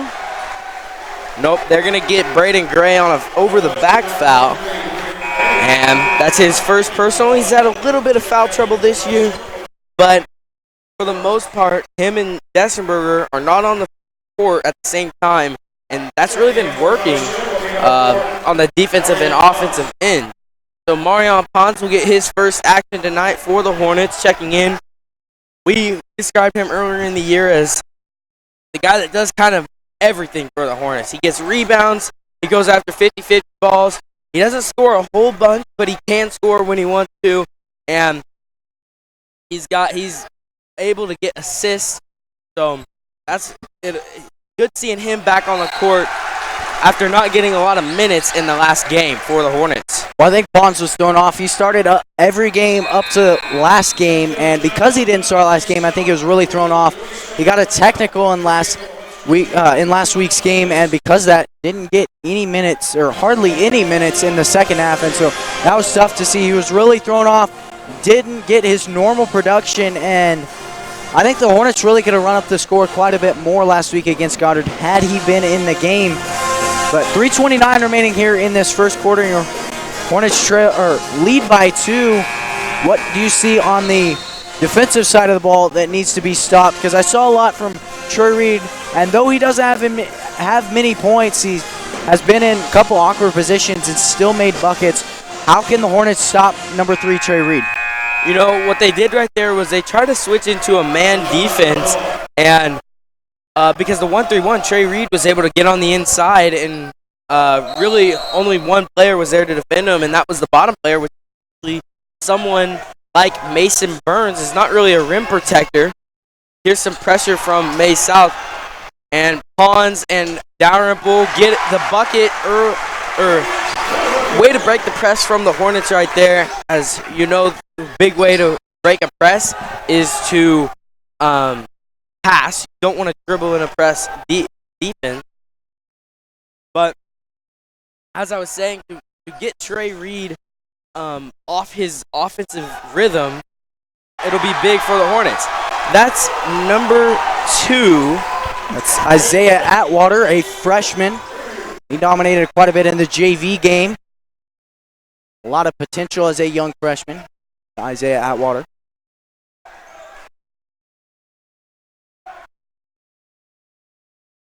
So Isaacs and the Hornets trying to create something happen. Mason Burns knocks it down from three-point land in the corner. Mason Burns, he can hit some shots when he takes them, but he doesn't take them all that often. We've seen him kind of grow as a player this year, though, taking a little bit more, a couple more threes a game, and being able to drive the ball on the inside. Well, it's tough to stop a team when everybody can shoot, and that's what the Hornets have here. We talked about depth that they have, and everybody on this team can shoot, so anybody's open, and it's likely going in the bucket. And Isaacs will get the fast break bucket to go, and it's 16-10 with 1:50 left in this first period. Here's Byron Fitzpatrick for the Maize South Mavericks. Hornets sticking with a 1-3-1 defense. They've done a great job. Besides stopping Trey Reed, they've done a great job stopping every other player, as Reed is one of the top players in Kansas, definitely one of the best players in the league too. So it'll be his basketball IQ being able to exploit a 1-3-1 defense is huge. There he hits a 3, and Trey Reed adding to his resume already early. Well, Trey Reed is one of those guys that he can score from any position. Defensively, you're trying to get him out of position, so he's a tougher time scoring, but he can still score from those awkward positions. And so when you leave him open like that, all he did, top of the point and a baseline pass out, he just found the gap in the zone, and he was wide open. So if you can score from awkward positions, you can most definitely score when you're wide open. Adam Kazitz with the foul, his second. Here's Braden Gray. First shot is off the mark there. And Gray, one of those guys, he's slowly improving his free throw game, though he is a big man, and that's a big part of being a big man is being able to hit those free throws. He's slowly improving because when you're in that post, you tend to get fouled quite often, as Braden Gray has done this season. Here's his second shot. And off the mark there. Misses 2, but he does have 2 points. Reed making a nice move and then hits the 3. What a move by Trey Reed right there to tie the ball game up at 16 with 45 seconds left in this first period. Isaac's going to have to try to do something. Laura from a corner 3 off the mark, and then Byrne will get the rebound. Well, that's one of those things. In high school basketball, most of the shots are made from open passes, but when you're someone as good as Trey Reed, you can create your own space. You don't have to have someone else pass it to you, and that just adds another level to your game is when you can get yourself open and make your own shots.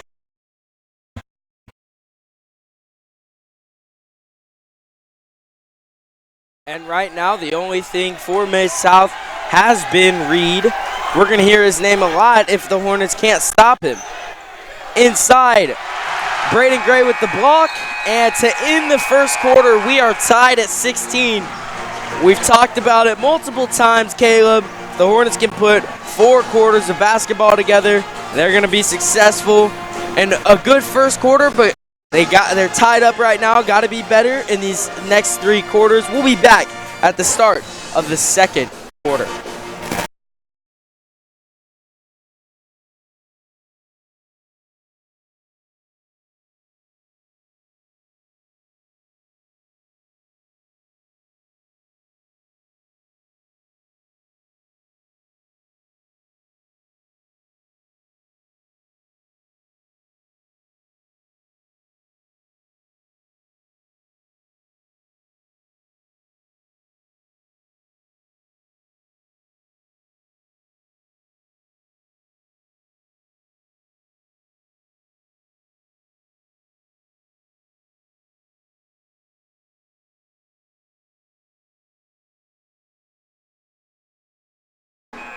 And we're back here at Orange Studios.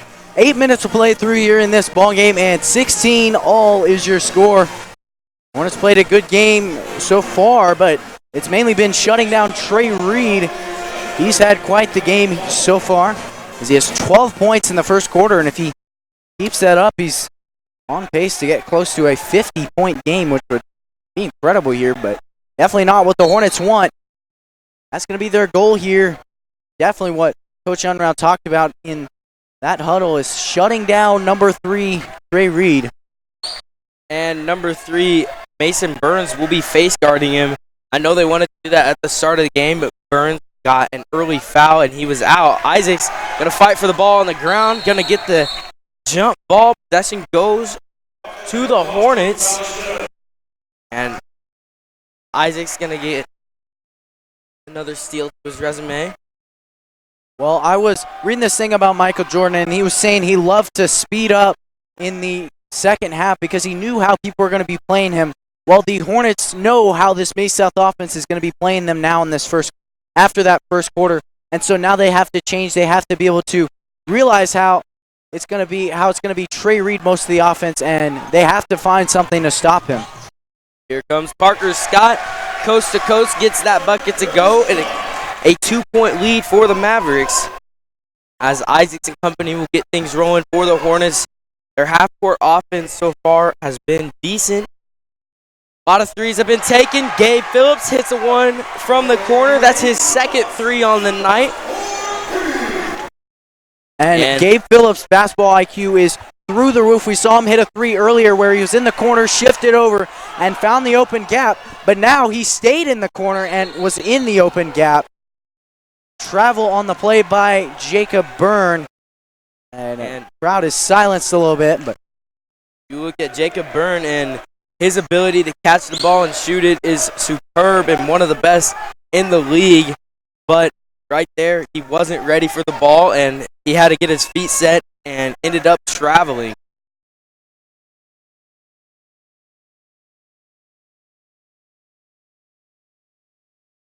So the Hornets switch back to a man defense, and it'll be a timeout. Timeout called by the Mavericks. We'll be back after a short commercial break.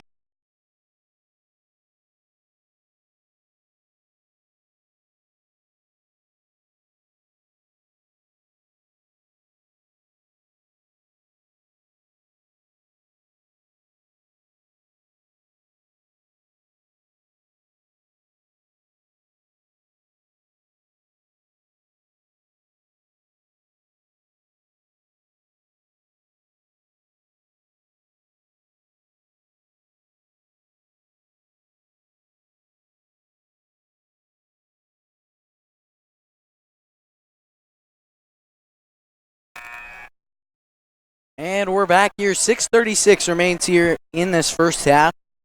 Your Hornets lead by 1 point at 19-18. High-paced second quarter thus far. We'll see what comes of it after this timeout. Yeah, we talked about momentum. Who can hold the momentum for the longest? Right now, game's kind of going back and forth.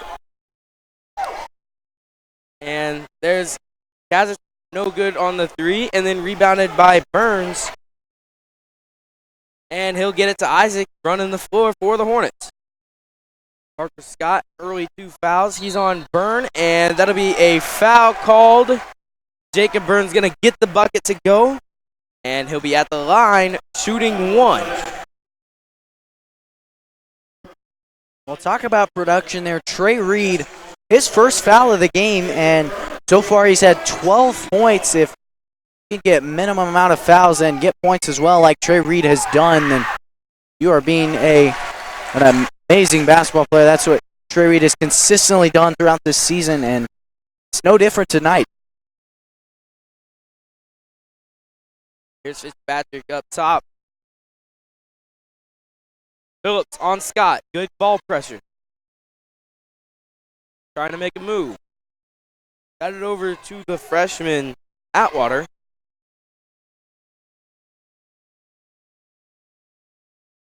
Reed takes it inside. He'll be fouled. That foul called on, I believe, Phillips for 20 of the Hornets. That's his second personal. So Trey Reed back at the line for Maize South.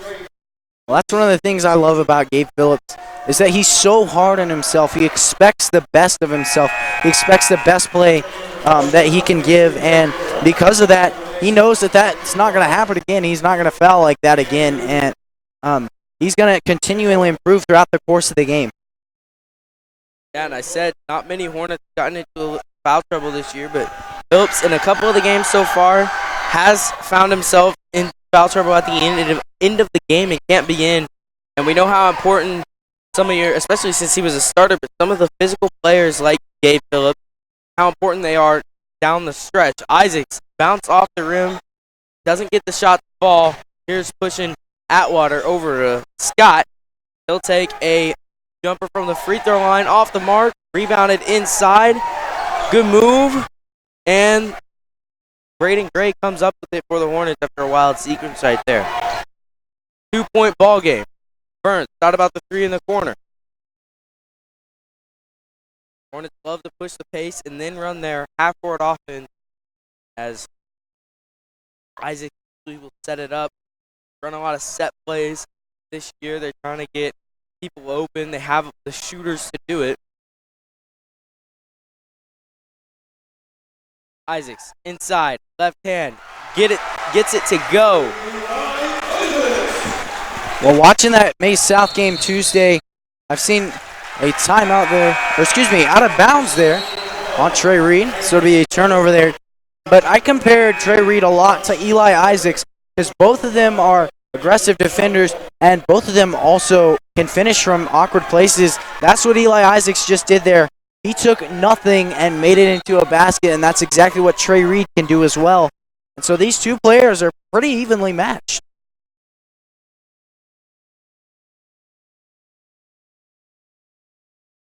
So Isaacs set up a set play, pick and roll from Dessenberger. Isaacs going to take it all the way himself. No good on the floater. Burns was wide open right there. He was calling for the ball. He let Isaac know that he was open, and Isaac's going to look for him now. That's the good thing about this team is they have enough chemistry where they're able to tell each other, hey, I was open on the outside, and they don't get mad at each other when they do that. It's just one of those coaching points, and it's kind of like self-coaching for the Hornets. Well, and definitely, as a coach, there's only so much you can do. You have to expect a certain amount from your players, and that's what this Hornets team has done.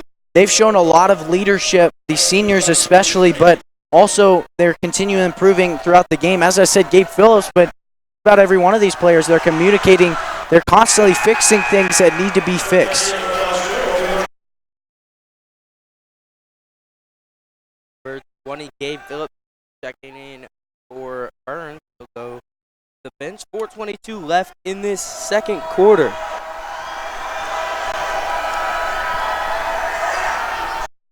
Patrick gets his second bucket to go. 3-point lead for the Hornets as Isaacs and company trying to get their offense rolling. Inside, Dessenberger will be fouled. Looks like he lost the ball, but Josh Dessenberger going for the line. He is a big man that is decent at free throws. He does have a pretty good percentage. So here is Dessenberger at the line. Well, I love the pick and roll concept there. You leave Jacob Byrne on the outside, so you have to communicate, as your Maize South, you have to communicate to be able to not leave Jacob Byrne on the outside. So they had that pick and roll and miscommunication there. Two defenders on Jacob Byrne. Leaves Dessenberger open. Unfortunately fouled, but I love the concept there. Dessenberger misses both, so I said pretty good free throws. Parker Scott making a move on Isaacs. No good from the three. And then number 21, Andrew Dribble. Don't have that on our roster. But he'll get that bucket to go. Isaacs, a three. Off the mark. Gets his own rebound. Going to go up for the layup. He misses that. Fighting for the ball. And Isaac is going to be on the ground hurt, holding his head. Not a good sign if you're a Hornet fan. I didn't see it, but I definitely heard. We'll be back. Isaac's get off the court.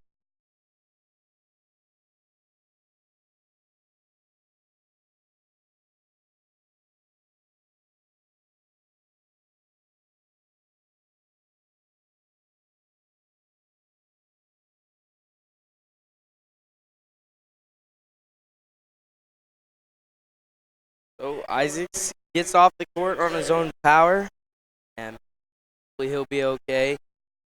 3:40 left in this second quarter. Phillips will have the ball on his own sideline in the front court.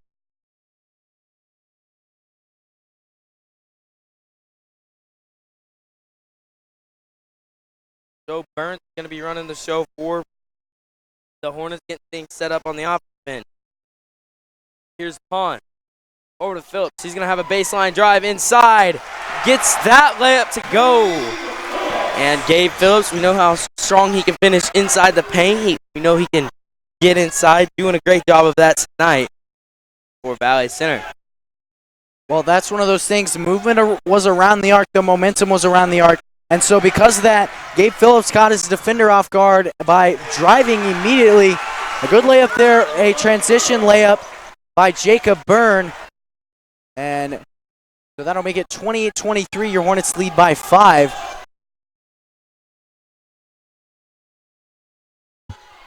So here are the Hornets. And that'll be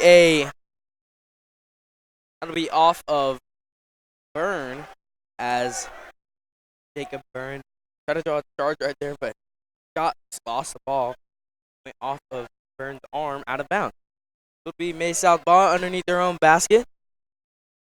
In the corner. And another three from Atwater. That's his second. And he is a freshman for this Maize South team. Some young talent right there. Burns, no good on the jumper. And then Pons will get the rebound. Pons coming up the floor. And he got the ball stripped from him, but it'll go out of bounds off of number 0, Ben Kroll. And then checking in for the Hornets is the sophomore, number 11, Cade Wilson. It's his first minutes tonight. Eli Isaac checking back in for the Hornets. So good to see him back on the court after that fall. As the season goes on, things happen, just like Eli Isaac's falling there. And so you have to consistently create more depth, and that's what they're trying to do with Cade Wilson here. Just put him in late in the first half, get him some varsity experience, and let him develop himself into a solid backup player that you can put in later in the season.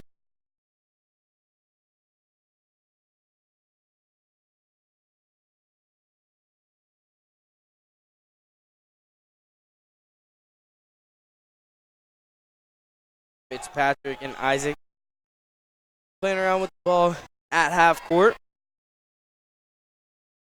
And Maize South try to make something happen right here. Down 2, they're keeping it close. Inside, Braden Gray will foul. He'll foul number 40, Josh Queen. And Queen's going to the line, shooting 2. That's the 18th foul. So we talked about Maize South having 7 early fouls. I believe it was with 5:15 left in that first quarter. They have not fouled as much, and the Hornets have been committing a few fouls that, you know, if you're Coach Unruh, you may not like.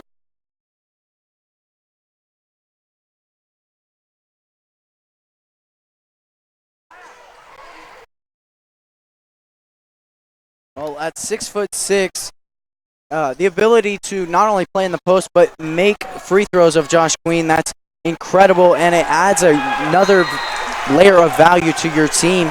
If you're able to sink free throws after you're fouled, because you're quite often fouled in the post, obviously. Jump ball there. Possession arrow in favor of the Hornets this time. Jacob Byrne, the shooter, checks in for Cade Wilson.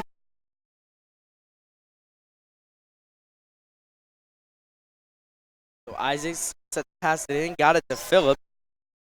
Gabe Phillips, left-handed drive on the inside. That'll be a charge.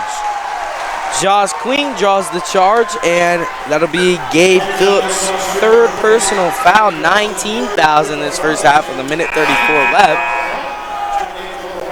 Checking in is Braden Dalrymple. Already has 4 points on the night. For the Hornets. Here's Fitzpatrick. Over to Crow. And Crowell misses. Queen got the ball tipped around, and that'll be out of bounds off Jacob Byrne as he tried to save it.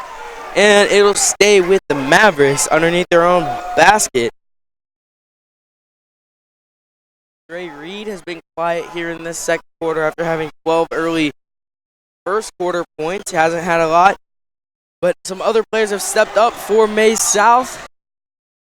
And that'll be out of bounds off of Parker Scott as he tried to make a crafty move on the inside. Checking back in is Josh Dessenberger as Gray will head to the bench. Isaacs will fall. But here is Hornets and company trying to get something rolling on the offensive end. Isaac inside. Over to Dessenberger. He's going to go up with the layup. Looked like he almost had that power dribble into a dunk, but he's going to get the save 2 points.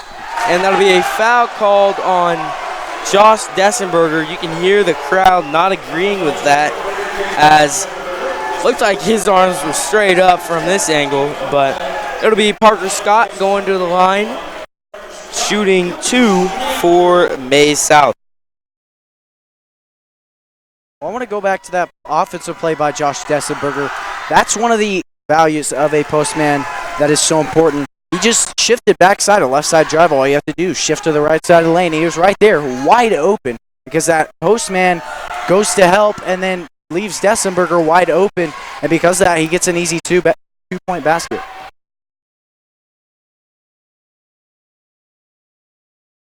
Jacob Byrne up top.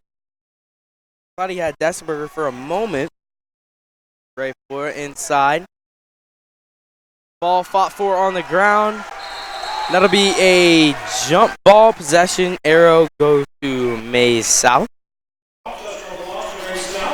Checking back in for the Mavericks is going to be number 3, Trey Reed. And Gray and Pons will head back in for the Hornets.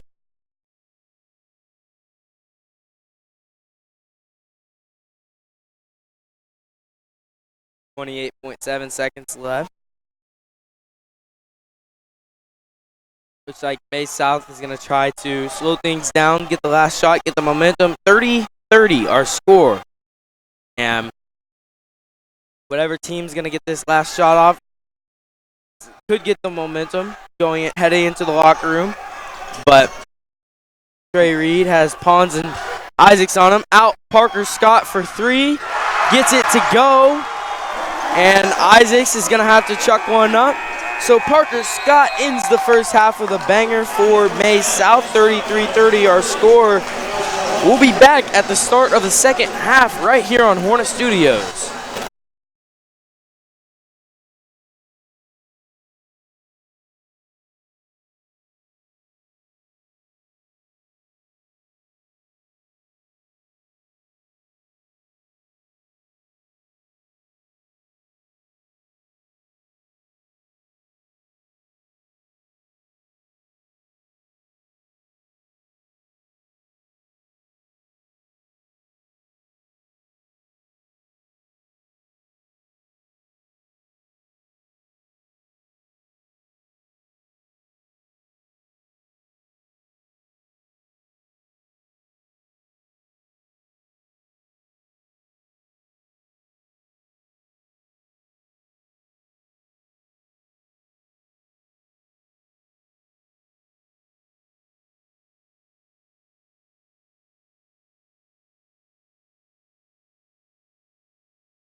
Hi, folks, and welcome back here to Hornet Studios. About a minute away from getting this second half started. And 33-30 is your score. The Maize South Mavericks lead. And just by a last-second shot made by Parker Scott.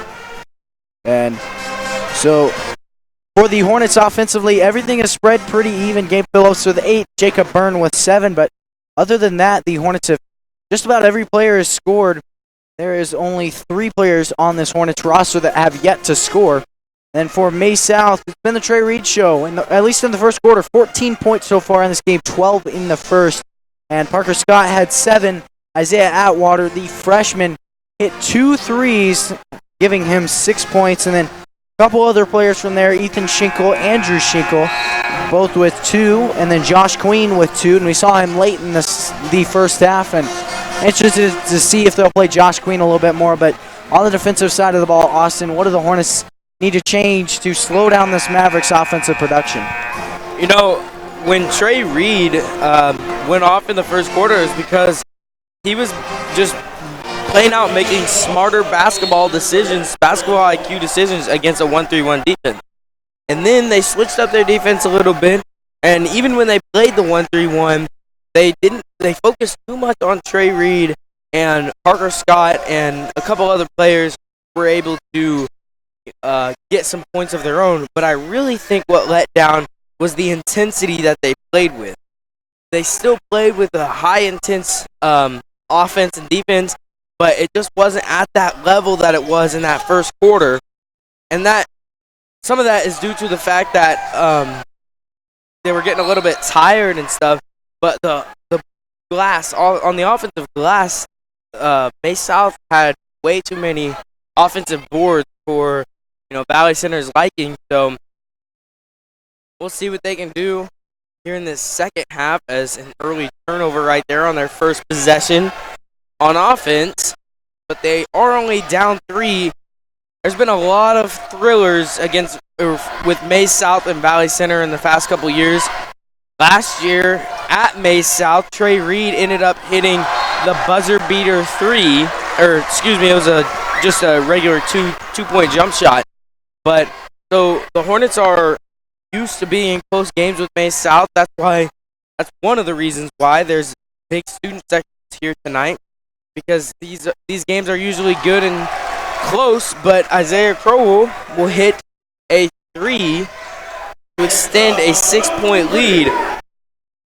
And that was his first points of the game so far. But I want to go back to the last possession there. Eli Isaacs missed a 3-point shot, and that was his 3rd open shot. And they all 3 happened the same way.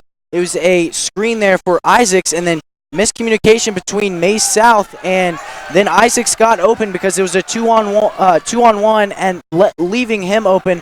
And 3 times in a row he wasn't able to take advantage of that, only having 4 points to his name tonight.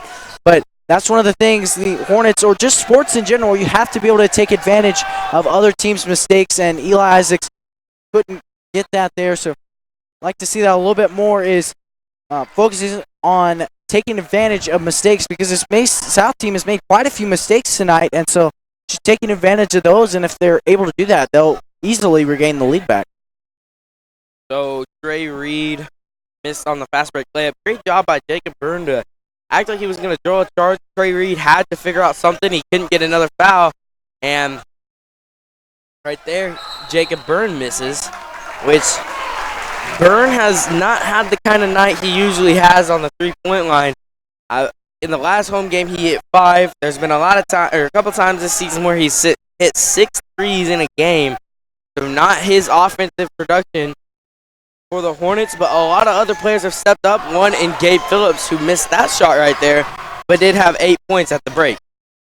Well, you're talking about Jacob Byrne, and the other night against Goddard, he told me that if any game he's going to break the current 3 points in a game, or 3-point shots made in a game record, it was going to be against Goddard.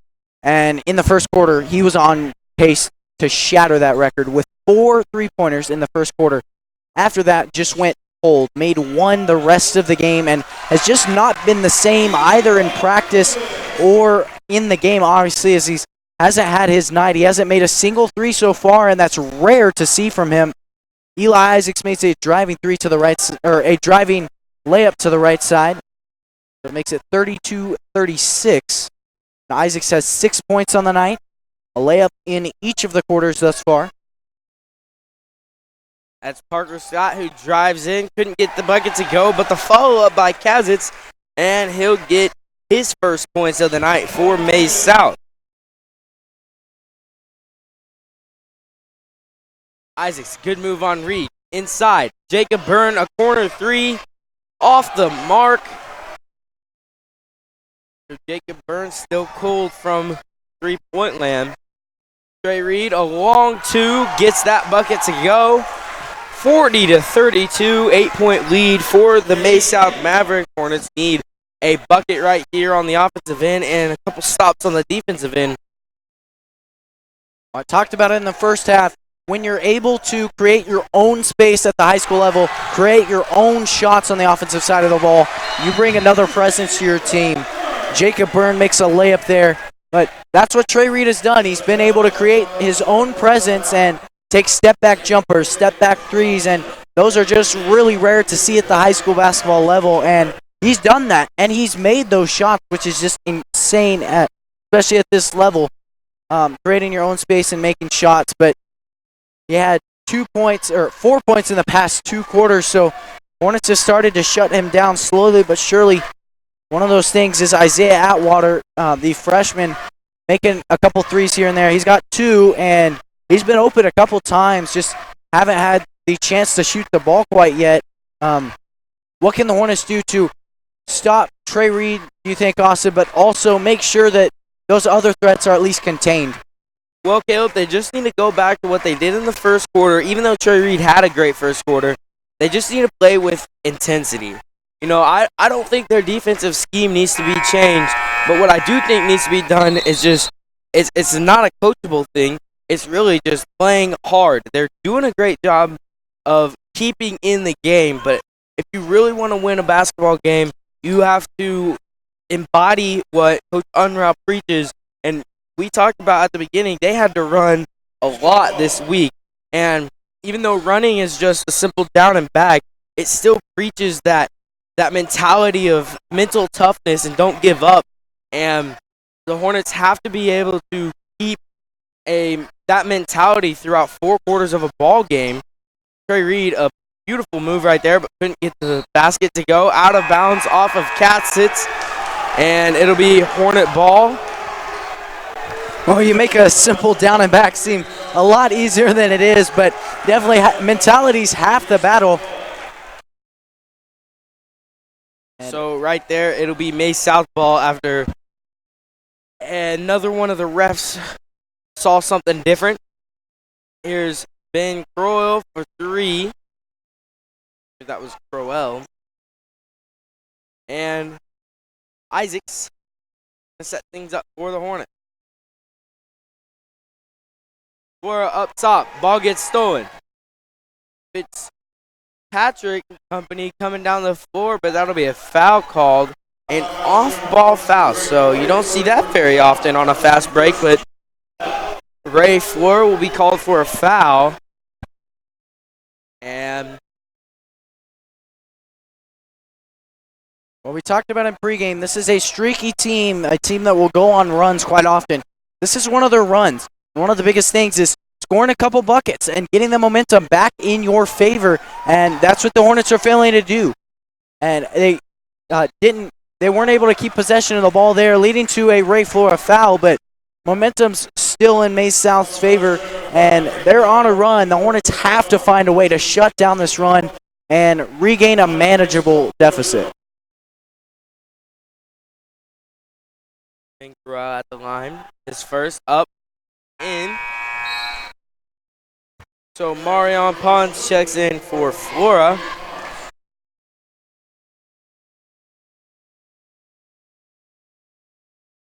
And here's Crowell's second free throw, and he gets that one to go. 34-42 our score, 8-point ball game right now. Hornets got to get something going offensively and get a few stops defensively. They want to come back in this game. Isaacs out for 3. And Trey Reed gets the fast break. So that'll be a timeout. Timeout called by Valley Center. We'll be back after a short break.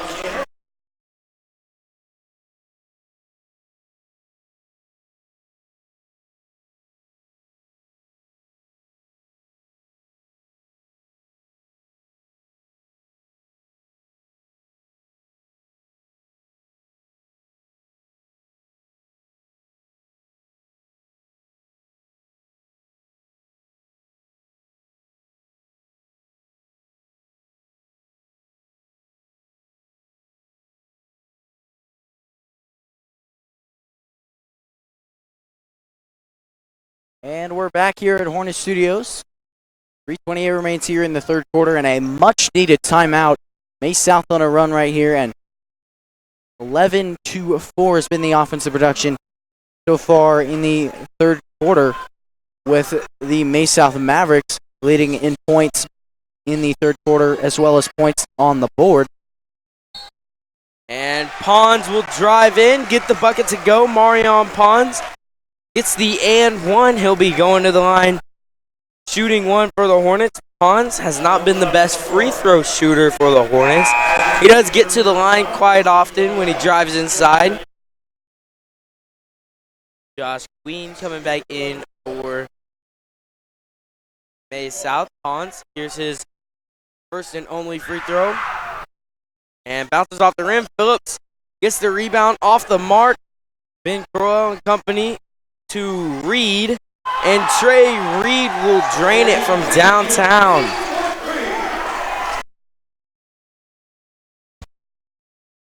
Seven points so far in the third quarter. Not his first quarter type show, but there's Jacob Byrne and a rare miss three from him. Not been his night. A travel on the play by Trey Reed as he was tied up in between a couple of defenders.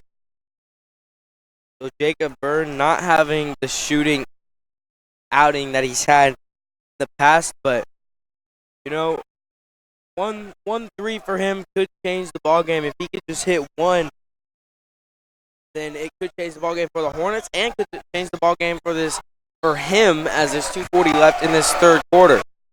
So that'll be a foul called on Josh Queen. Gabe Phillips will be shooting on that foul, so he'll be at the line shooting two for Valley Center. Well, here's the thing is with all the energy in this stadium, one shot can completely change the course of the game, and that's something that most people don't recognize, but this crowd will get loud when it comes time, and if the Hornets take the chance, if they play to their home court advantage, if they make a three-point and then force a turnover, momentum's even on their side because they're at home and they have a loud home crowd, and momentum, because of the crowd on both sides, momentum shifts like that. Momentum shifted at the beginning of the first half, or second half, to Maize South, and that's why they've been on this long run. But momentum shifts so fast in such a loud gym, and because of that, the Hornets still are in this game. So Phillips hits that free throw as he got to reshoot on the lane violation. So here's some pressure from Valley Center. We haven't seen a ton of it tonight. They've been running a half-court defense. Maybe that's why, as Crowell will get it inside, but then he'll turn it over. Isaacs on the floor, no good on the layup. Marion Pons, offensive rebound, gets that bucket to go. 7-point ball game. 2:15 left in this third period. Well, Marion Pons may not be a Jacob Byrne type shooter, but he knows how to put a layup up. That's one of his most valuable assets on the offensive side of the ball, is he knows how to drive, he knows how to create his own space, and then also he knows how to finish. He can finish from just about any position you can put him in while he's taking a layup, and that's just incredible. Same as Trey Reed, you can put him in any position, both of them, and they can manage to make that layup, and that's just huge. So mainly getting Pons inside. We saw him play in the high post a couple times, and that's one of the biggest reasons why is he's not a long ball shooter, but he knows how to finish a layup. Isaac playing good on-ball defense. So the Hornets switch back into their 1-3-1 after playing a couple possessions of man. I didn't mention it, but I do believe they ran a 2-3 at one point. That'll be a timeout. Timeout, Maize South. We'll be back when play resumes.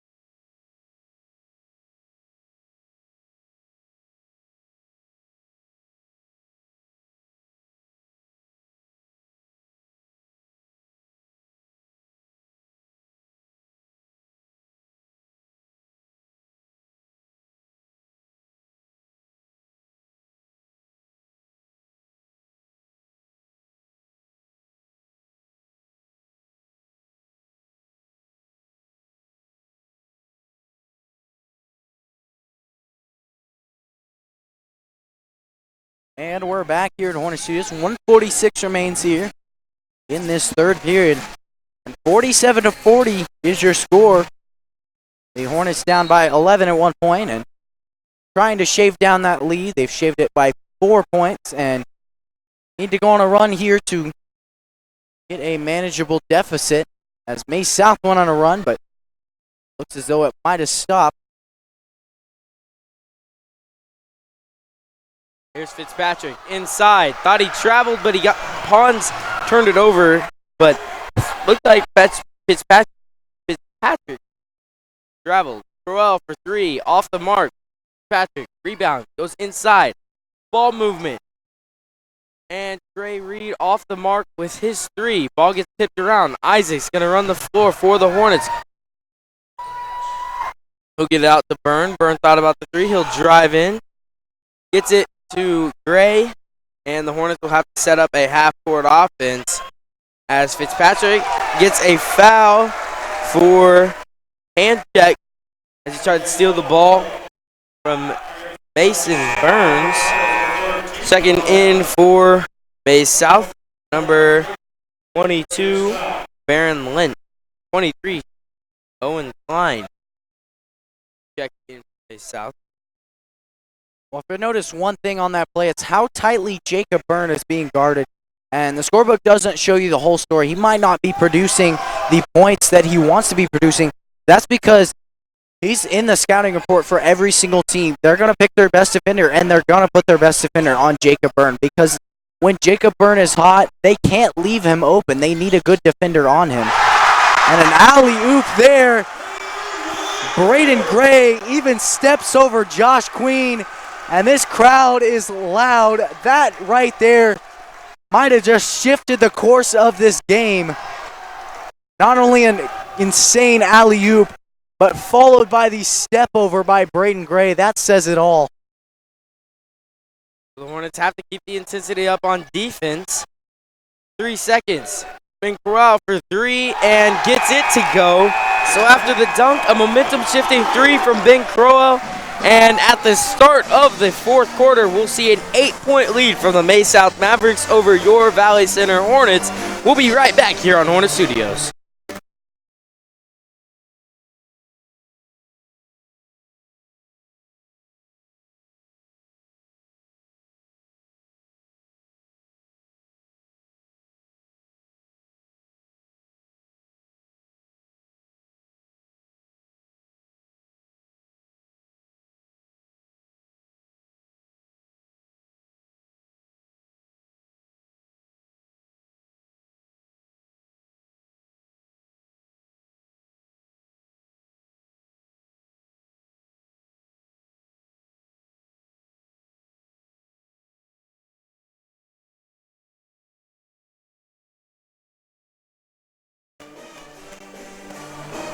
And we're back here at Hornet Studios.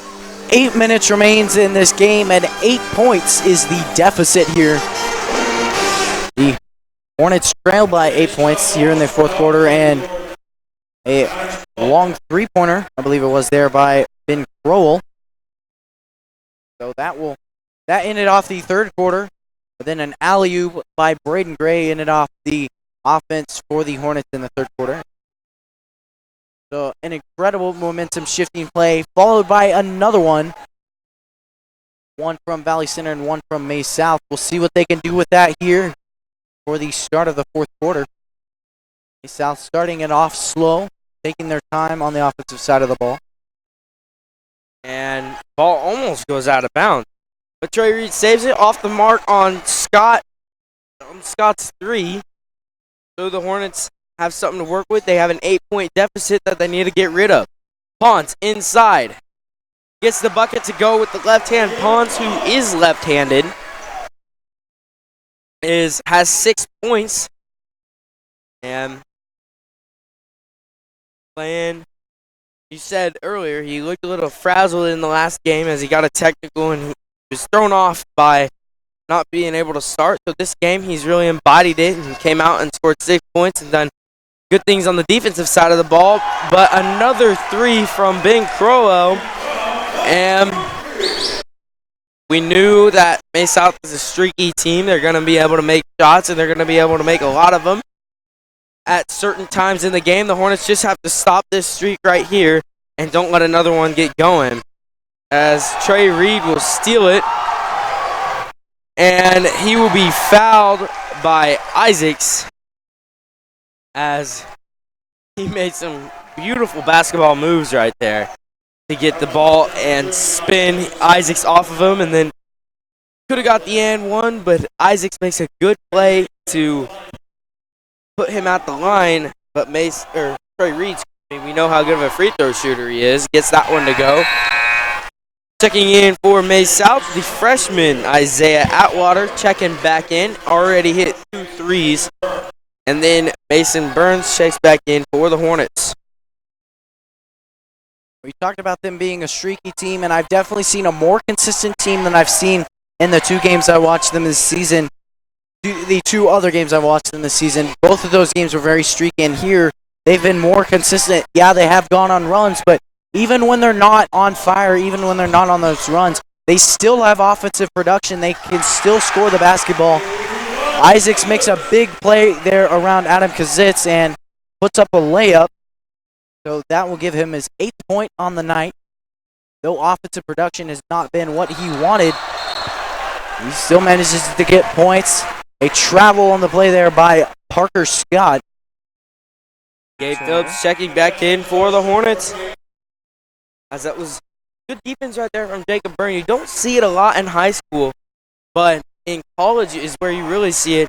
And Jacob Byrne was playing the type of defense where you almost let a player go with his opposite hand into the free throw line, and what that creates is him having to make a decision, usually with his off hand, as Mason Burns knocks down that floater. But as I was saying, Byrne playing off, playing good defense that you don't see a lot of times when you play a man-to-man in high school, is letting him on in his offhand and then forcing him to make a decision. As Parker Scott, redemption bucket right there as he turned the ball over last time, and Burns got lost. So here's Isaacs. And then that'll be a foul called on 23, Braden Gray. Trey Reed on the floor. Looks like he got hit hard. Checking back in is Fitzpatrick for Maize South. So Trey Reed shaking up on that hit from Braden Gray. But it'll be Maize South ball.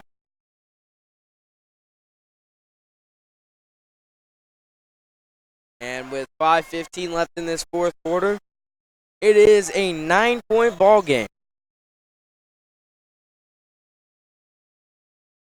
And Byrne will call a timeout. It'll be a timeout, Valley Center. We'll be back after a short break.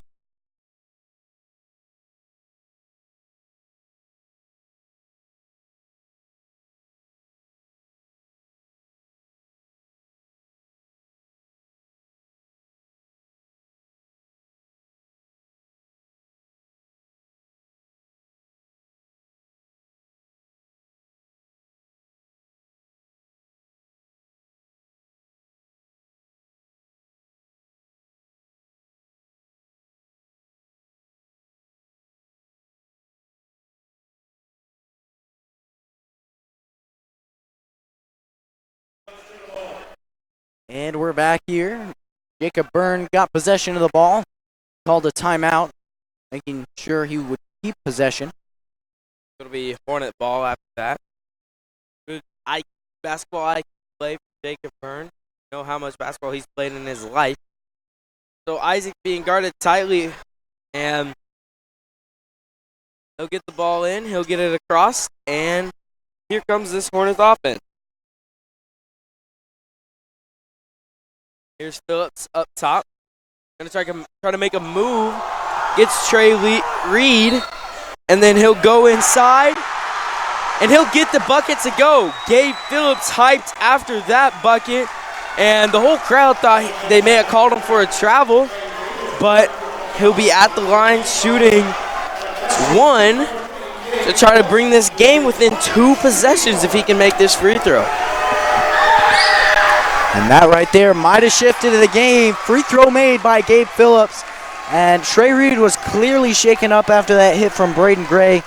And that play, along with Trey Reed being shaken up, that could completely change this game. The Hornets are only down by 6, and obviously anything is possible, but Hornets just need to make sure no offensive production from Maize South, and they need to get some on their side of the ball. Here's Fitzpatrick inside, misses on the layup. Phillips with the rebound, and you can barely hear the whistle because the student section especially is getting real rambunctious right now. And as we have a close game on our hands, 2 possessions. Let's see what the Hornets can do right here. It is a 6-point ball game. 2 threes would tie it up. Expect the Hornets to try to find a good shot. Well, that's one of the reasons this team loves playing at home. Sure, this crowd travels well, but there they are. They are insanely loud as Jacob Byrne hits his first 3 of the night, takes it within 1 possession, and that crowd changes the whole game. There's not much you can do to battle that crowd. So a 3-point ball game. You love to see it if you're the Hornets and Maize South. This is an intense, fun matchup, but the Hornets need to keep up the defensive pace as they're back into their man defense. They've ran it a couple possessions now, and they've got a couple stops. Isaacs, Phillips up top. Phillips will be fouled. Gabe Phillips going to the line. He'll be shooting 2 for the Hornets, as that would have been big if he would have got the and one, but we're going to have to see what he can produce from the free throw line right here. And there's 3.5 minutes left, so sure you want to tie the game, sure you want to take the lead, but you don't have to do it now. You have 3 solid minutes to do it. Gabe Phillips makes his first free throw. That gives him 4 points on the quarter, along with 14 points on the game. One of his best offensive outings yet.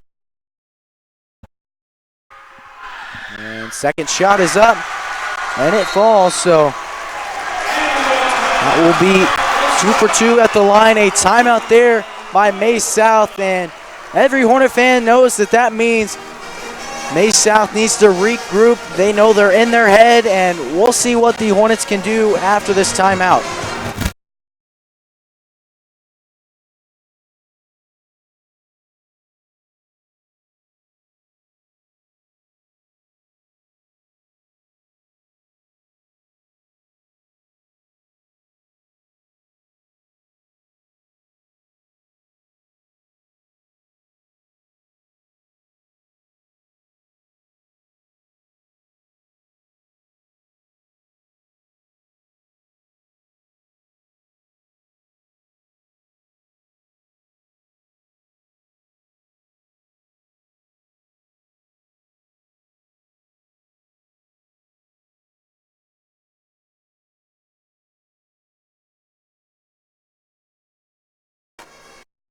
Well, this gym is loud as it's ever been.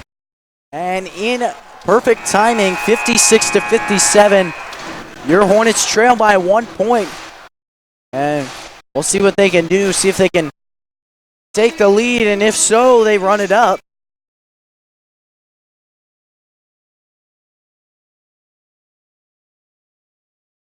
it'll be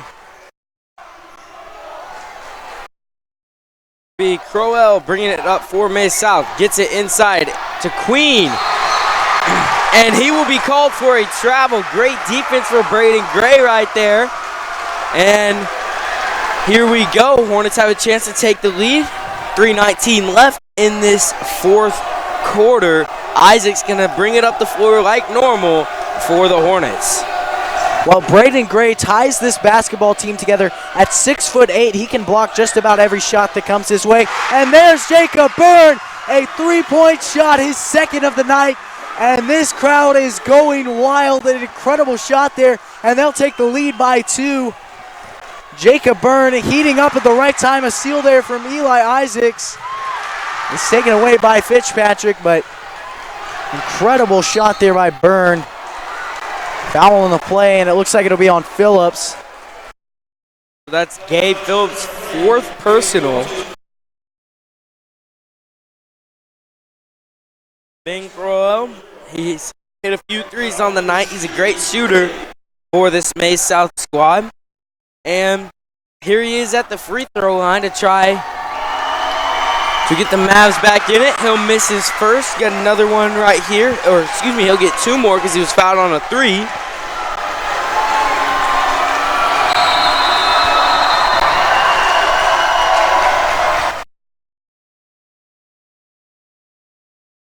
And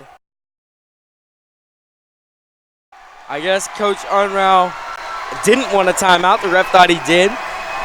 But here is Ben Crowell's 2nd attempt. And that one rolls in and out too. Caleb, what do you got? Well, you almost have to wonder if he called a timeout but said he didn't want it just to ice the free throw shooter, and it might have just worked there as Crowell misses his second, though he did make it before the timeout. That shot didn't count that he made. Misses a second one. Here's the third. It's up and through. But 1 for 3 rather than a 3-point shot. And I think the Hornets will take it. Isaac's going to bring it down through pressure. So the Hornets on offense have been going strong. Isaac's no good, but Phillips no good on the layup. And then Braden Gray will slam it home. 61-58. This gym's going crazy. And he'll be fouled and one. Let's see what Braden Gray can do. That's Trey Reed's 4th personal foul. 1 more and he's out of here. Well, an electrifying crowd here tonight, and it just ties everything together. A lot of this game would not have been possible without almost losing your eardrums here tonight in the gym, and they have really gotten the heads of this Maize South team, and it's definitely paid. A missed bucket there. And then Isaacs and Reed fight for the ball. Excuse me, that was Katz's, and it'll be Hornet ball. You see the players wanting the crowd to get in it some more. This has been a fun game. We know how much these two teams do not like each other, and they're playing like it right now. An exciting matchup. Makes our job a little bit more fun too, Caleb. 2:07 left here in this 4th quarter. Isaacs will be shooting a 1-and-1 free throw. These free throws will be huge going down the stretch if Isaacs can put these 2 in. And he can't get that one, but Phillips with the rebound. Jacob Byrne out for 3, hit 2 in a row. Off the mark, but Braden Gray a rebound. And then Byrne will go back up again. He'll be fouled. He's going to the line, shooting 2 with 1:58 left in this 4th and final quarter. Well, you're talking about how big this rivalry it is. The bigger the rivalry, the easier it is to get in the opponent's head, and that's exactly what the Hornets have done.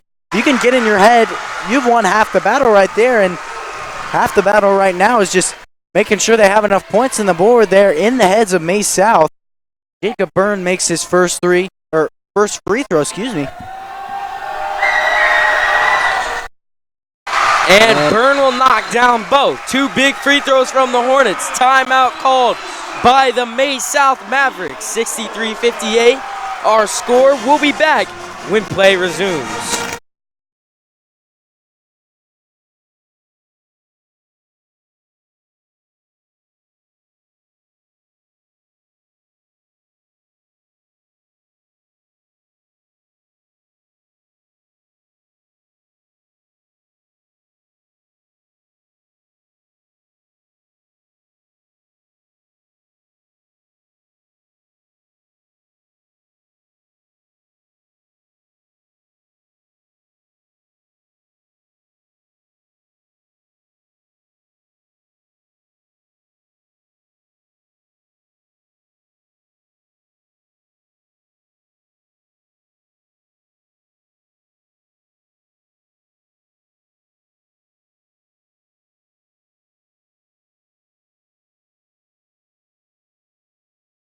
And we're back. 158 remains here in this contest, and the momentum is forever in favor of this Hornets team in their own home gym. They lead by 5, and all they need to do is really just keep this momentum and keep this crowd loud as they are right now, and they've pretty much just won the game. Trey Reed will pull up for a 3. And now it's a 2-point ball game. Trey Reed, we know how big he can make shots and how big shots are his prime time area. Well, one of the biggest things is keeping that crowd loud, and that kind of silenced it quite a bit. And that's something Trey Reed's good at doing. He can make plays out of nothing and just completely silence the crowd. Now the Hornets, ideally they could hold the ball out here with no shot clock in high school basketball and just run out the clock, run it to zeros. And Isaac's disappointed in himself as just a mental lapse right there as the ball went over and back. So Hornets will put on some pressure, play this man defense denial. Mason Burns in denial of Trey Reed. And that's who's going to have the ball is Reed. Going to make a move. Take a jumper. Off the mark. Isaacs with the rebound. Fought for and no foul. Trey Reed a 3 of his own. Off the mark. Ball's going everywhere. And then Crowell will take a 3. Finally, the Hornets come up with it. And it'll be off of Phillips. So a lot went on right there. But ultimately, it'll be Maize South ball underneath their own basket. 50 seconds left. Trey Reed underneath to inbound.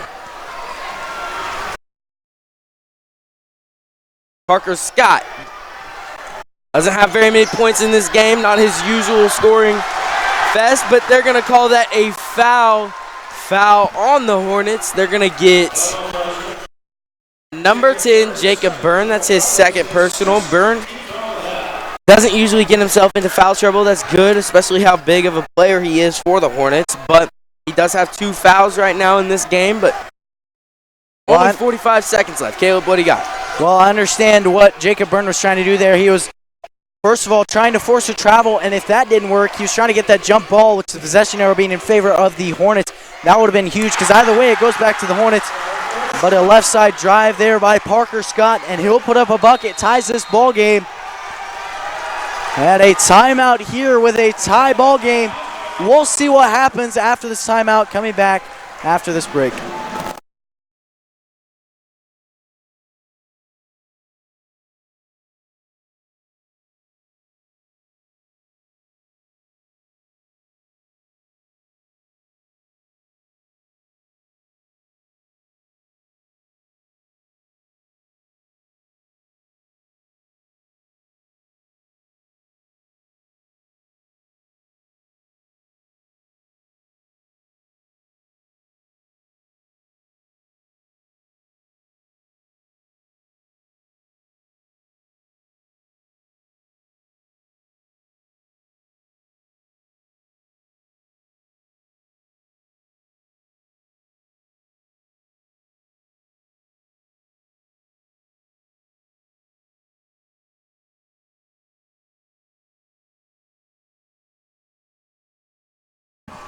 And we're back in Hornet Studios. 31 seconds remain here. Tie ball game at 63 points.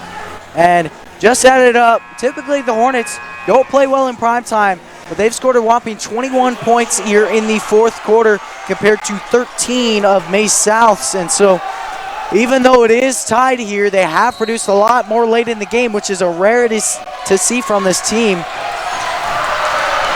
And Isaacs took a hard fall as he ran into Trey Reed. One thing the Hornets can't do is turn the ball over. They cannot turn the ball over. They can take the last shot. If it goes into overtime, that's okay too. But the Hornets just cannot turn the ball over. 15 seconds to go. Isaacs up top. Expect the Hornets to take the last shot. Byrne up top. 6 seconds. Isaacs gonna drive inside. Can't get it to go. Fought for. And that'll be the end of regulation. 63-63 our score We have overtime coming up, folks. Stay here on Hornet Studios to see this exciting matchup end.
So coming back, we will have overtime. It'll be a 4-minute overtime. And Hornets will be tied. There'll be a jump ball.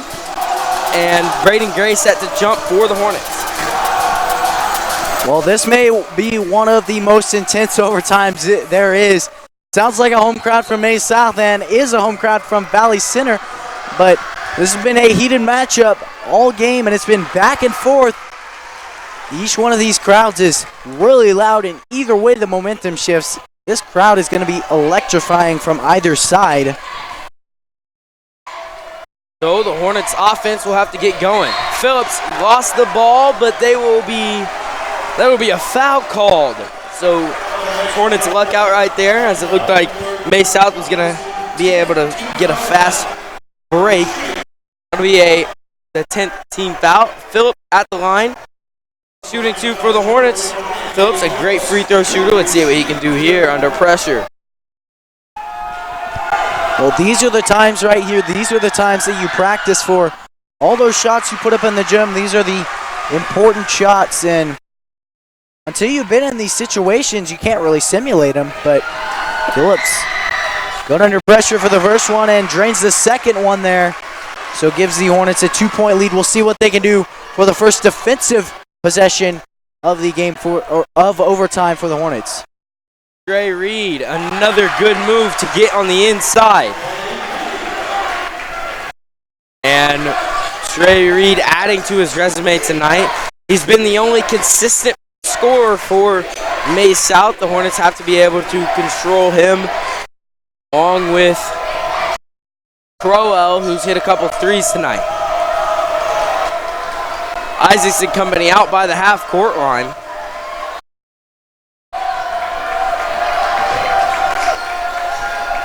Burns doing a good job handling the ball. Isaacs has Reed on him. See what he can do. Over to Burn. In the corner, Mason Burns off on the 3. Rebounded by Parker Scott. And then Crowell coming down. He'll be fouled by Braden Gray as Gray went up for the block. So Ben Crowell going to the line, shooting 2 for Maize South. And at the line, or excuse me, not at the line. Braden Gray does have 4 fouls right now. Crowell makes his first 1-point lead, 2:44 left. Well, at 6'9", you're a big guy, and refs will always keep an eye on you, so you're going to tend to get more fouls called on you at 6'9" than you are at any other height, basically, any height shorter than that. So that's one of those things you just have to move on, understanding that being taller is going to get you called more fouls. So Phillips drives inside. Gabe Phillips, no good on the layup, can't finish it. And then Trey Reed going to bring the ball down fast for Maize South. 2:20 left in this ball game. Hornets playing off a little bit, getting a breather. But they need to play strong off-ball defense right now. As Isaacs almost got a steal. Scott inside. And that'll be a timeout. Timeout called by Maize South. We'll be back when play resumes right here on Hornet Studios.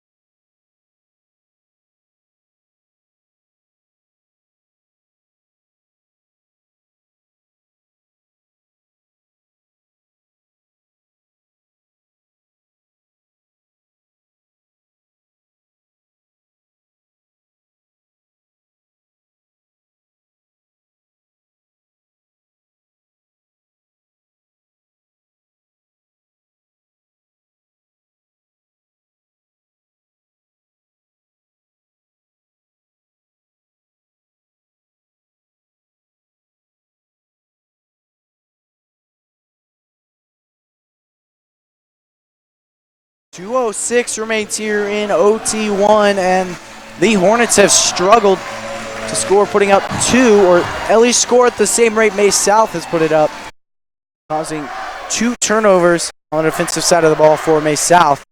They're going to have to fix that and make up for it. Here's they trail by 2. Trey Reed, a quick inbound into Schinkel. Over to Scott. Guarded by Byrne.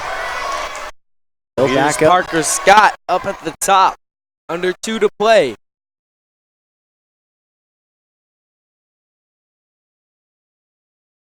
Defense by Phillip. Isaacs gonna try to come over and get a steal, but he'll be called for a foul. And they're gonna get a foul called on Eli Isaacs. So it'll be a 1-and-1. And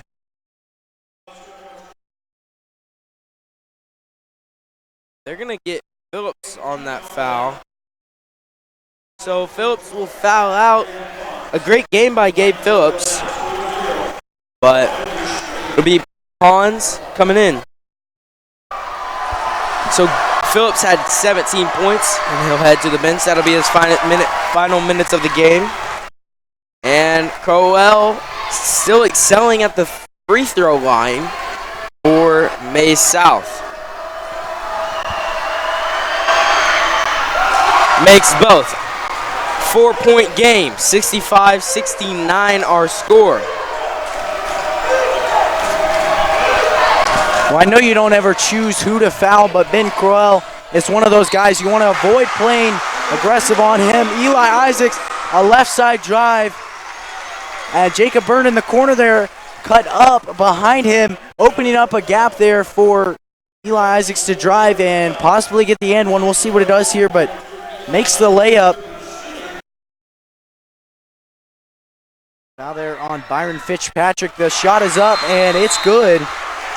So now it's a 1-point ball game. We'll have a timeout. Timeout, Valley Center. It'll be a full timeout. We'll be back when play resumes.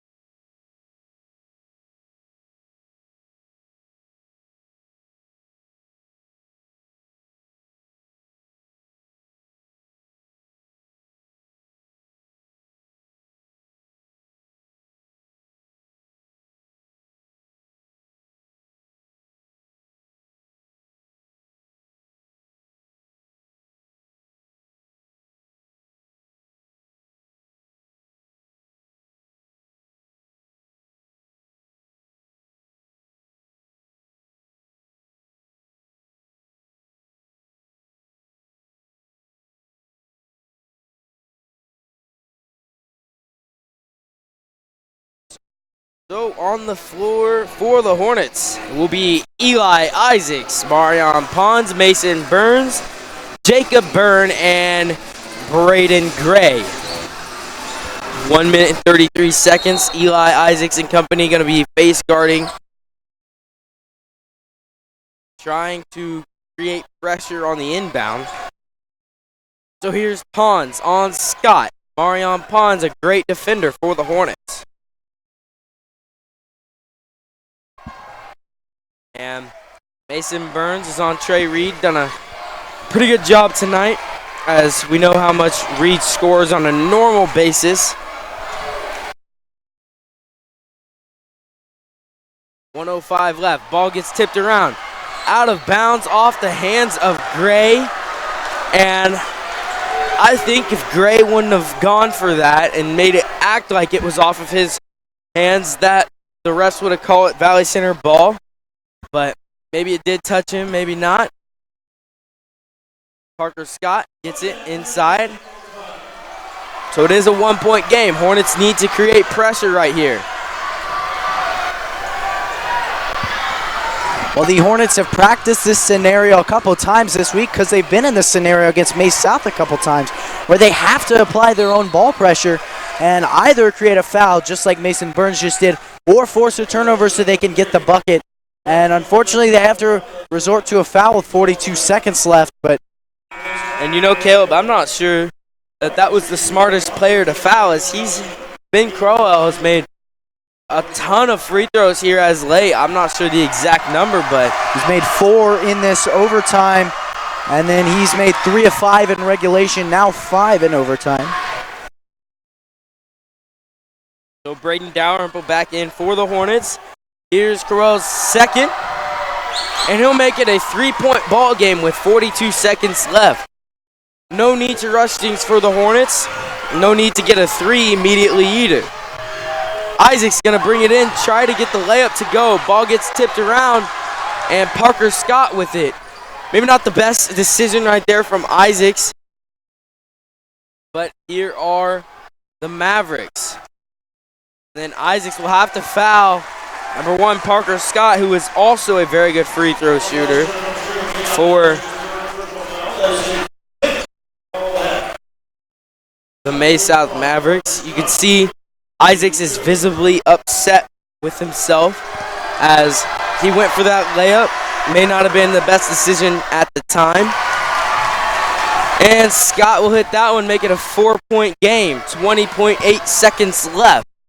Well, it's tough to win late in a game, especially one like this, when everybody can shoot free throws. Parker Scott nails 2 in a row. And Hornets offense is back to working. Burn up top, and he'll set it up. And Isaacs will miss the 3. Ball gets in, and that's going to end the game. Maize South is going to beat the Hornets 73-68 in a thriller. What a game by the Hornets, but there was a few mental mistakes in overtime that cost them the game. But you know, you talked about it, is they need losses teach you more than wins. So a teaching moment here for the Hornets, and they're gonna face Maize South at their place, and so hopefully it'll be an electric atmosphere later on in the season. That's it from us at Hornet Studio. I'm Austin Coas alongside with Caleb Rose. We'll be back next time right here on Hornet Studios.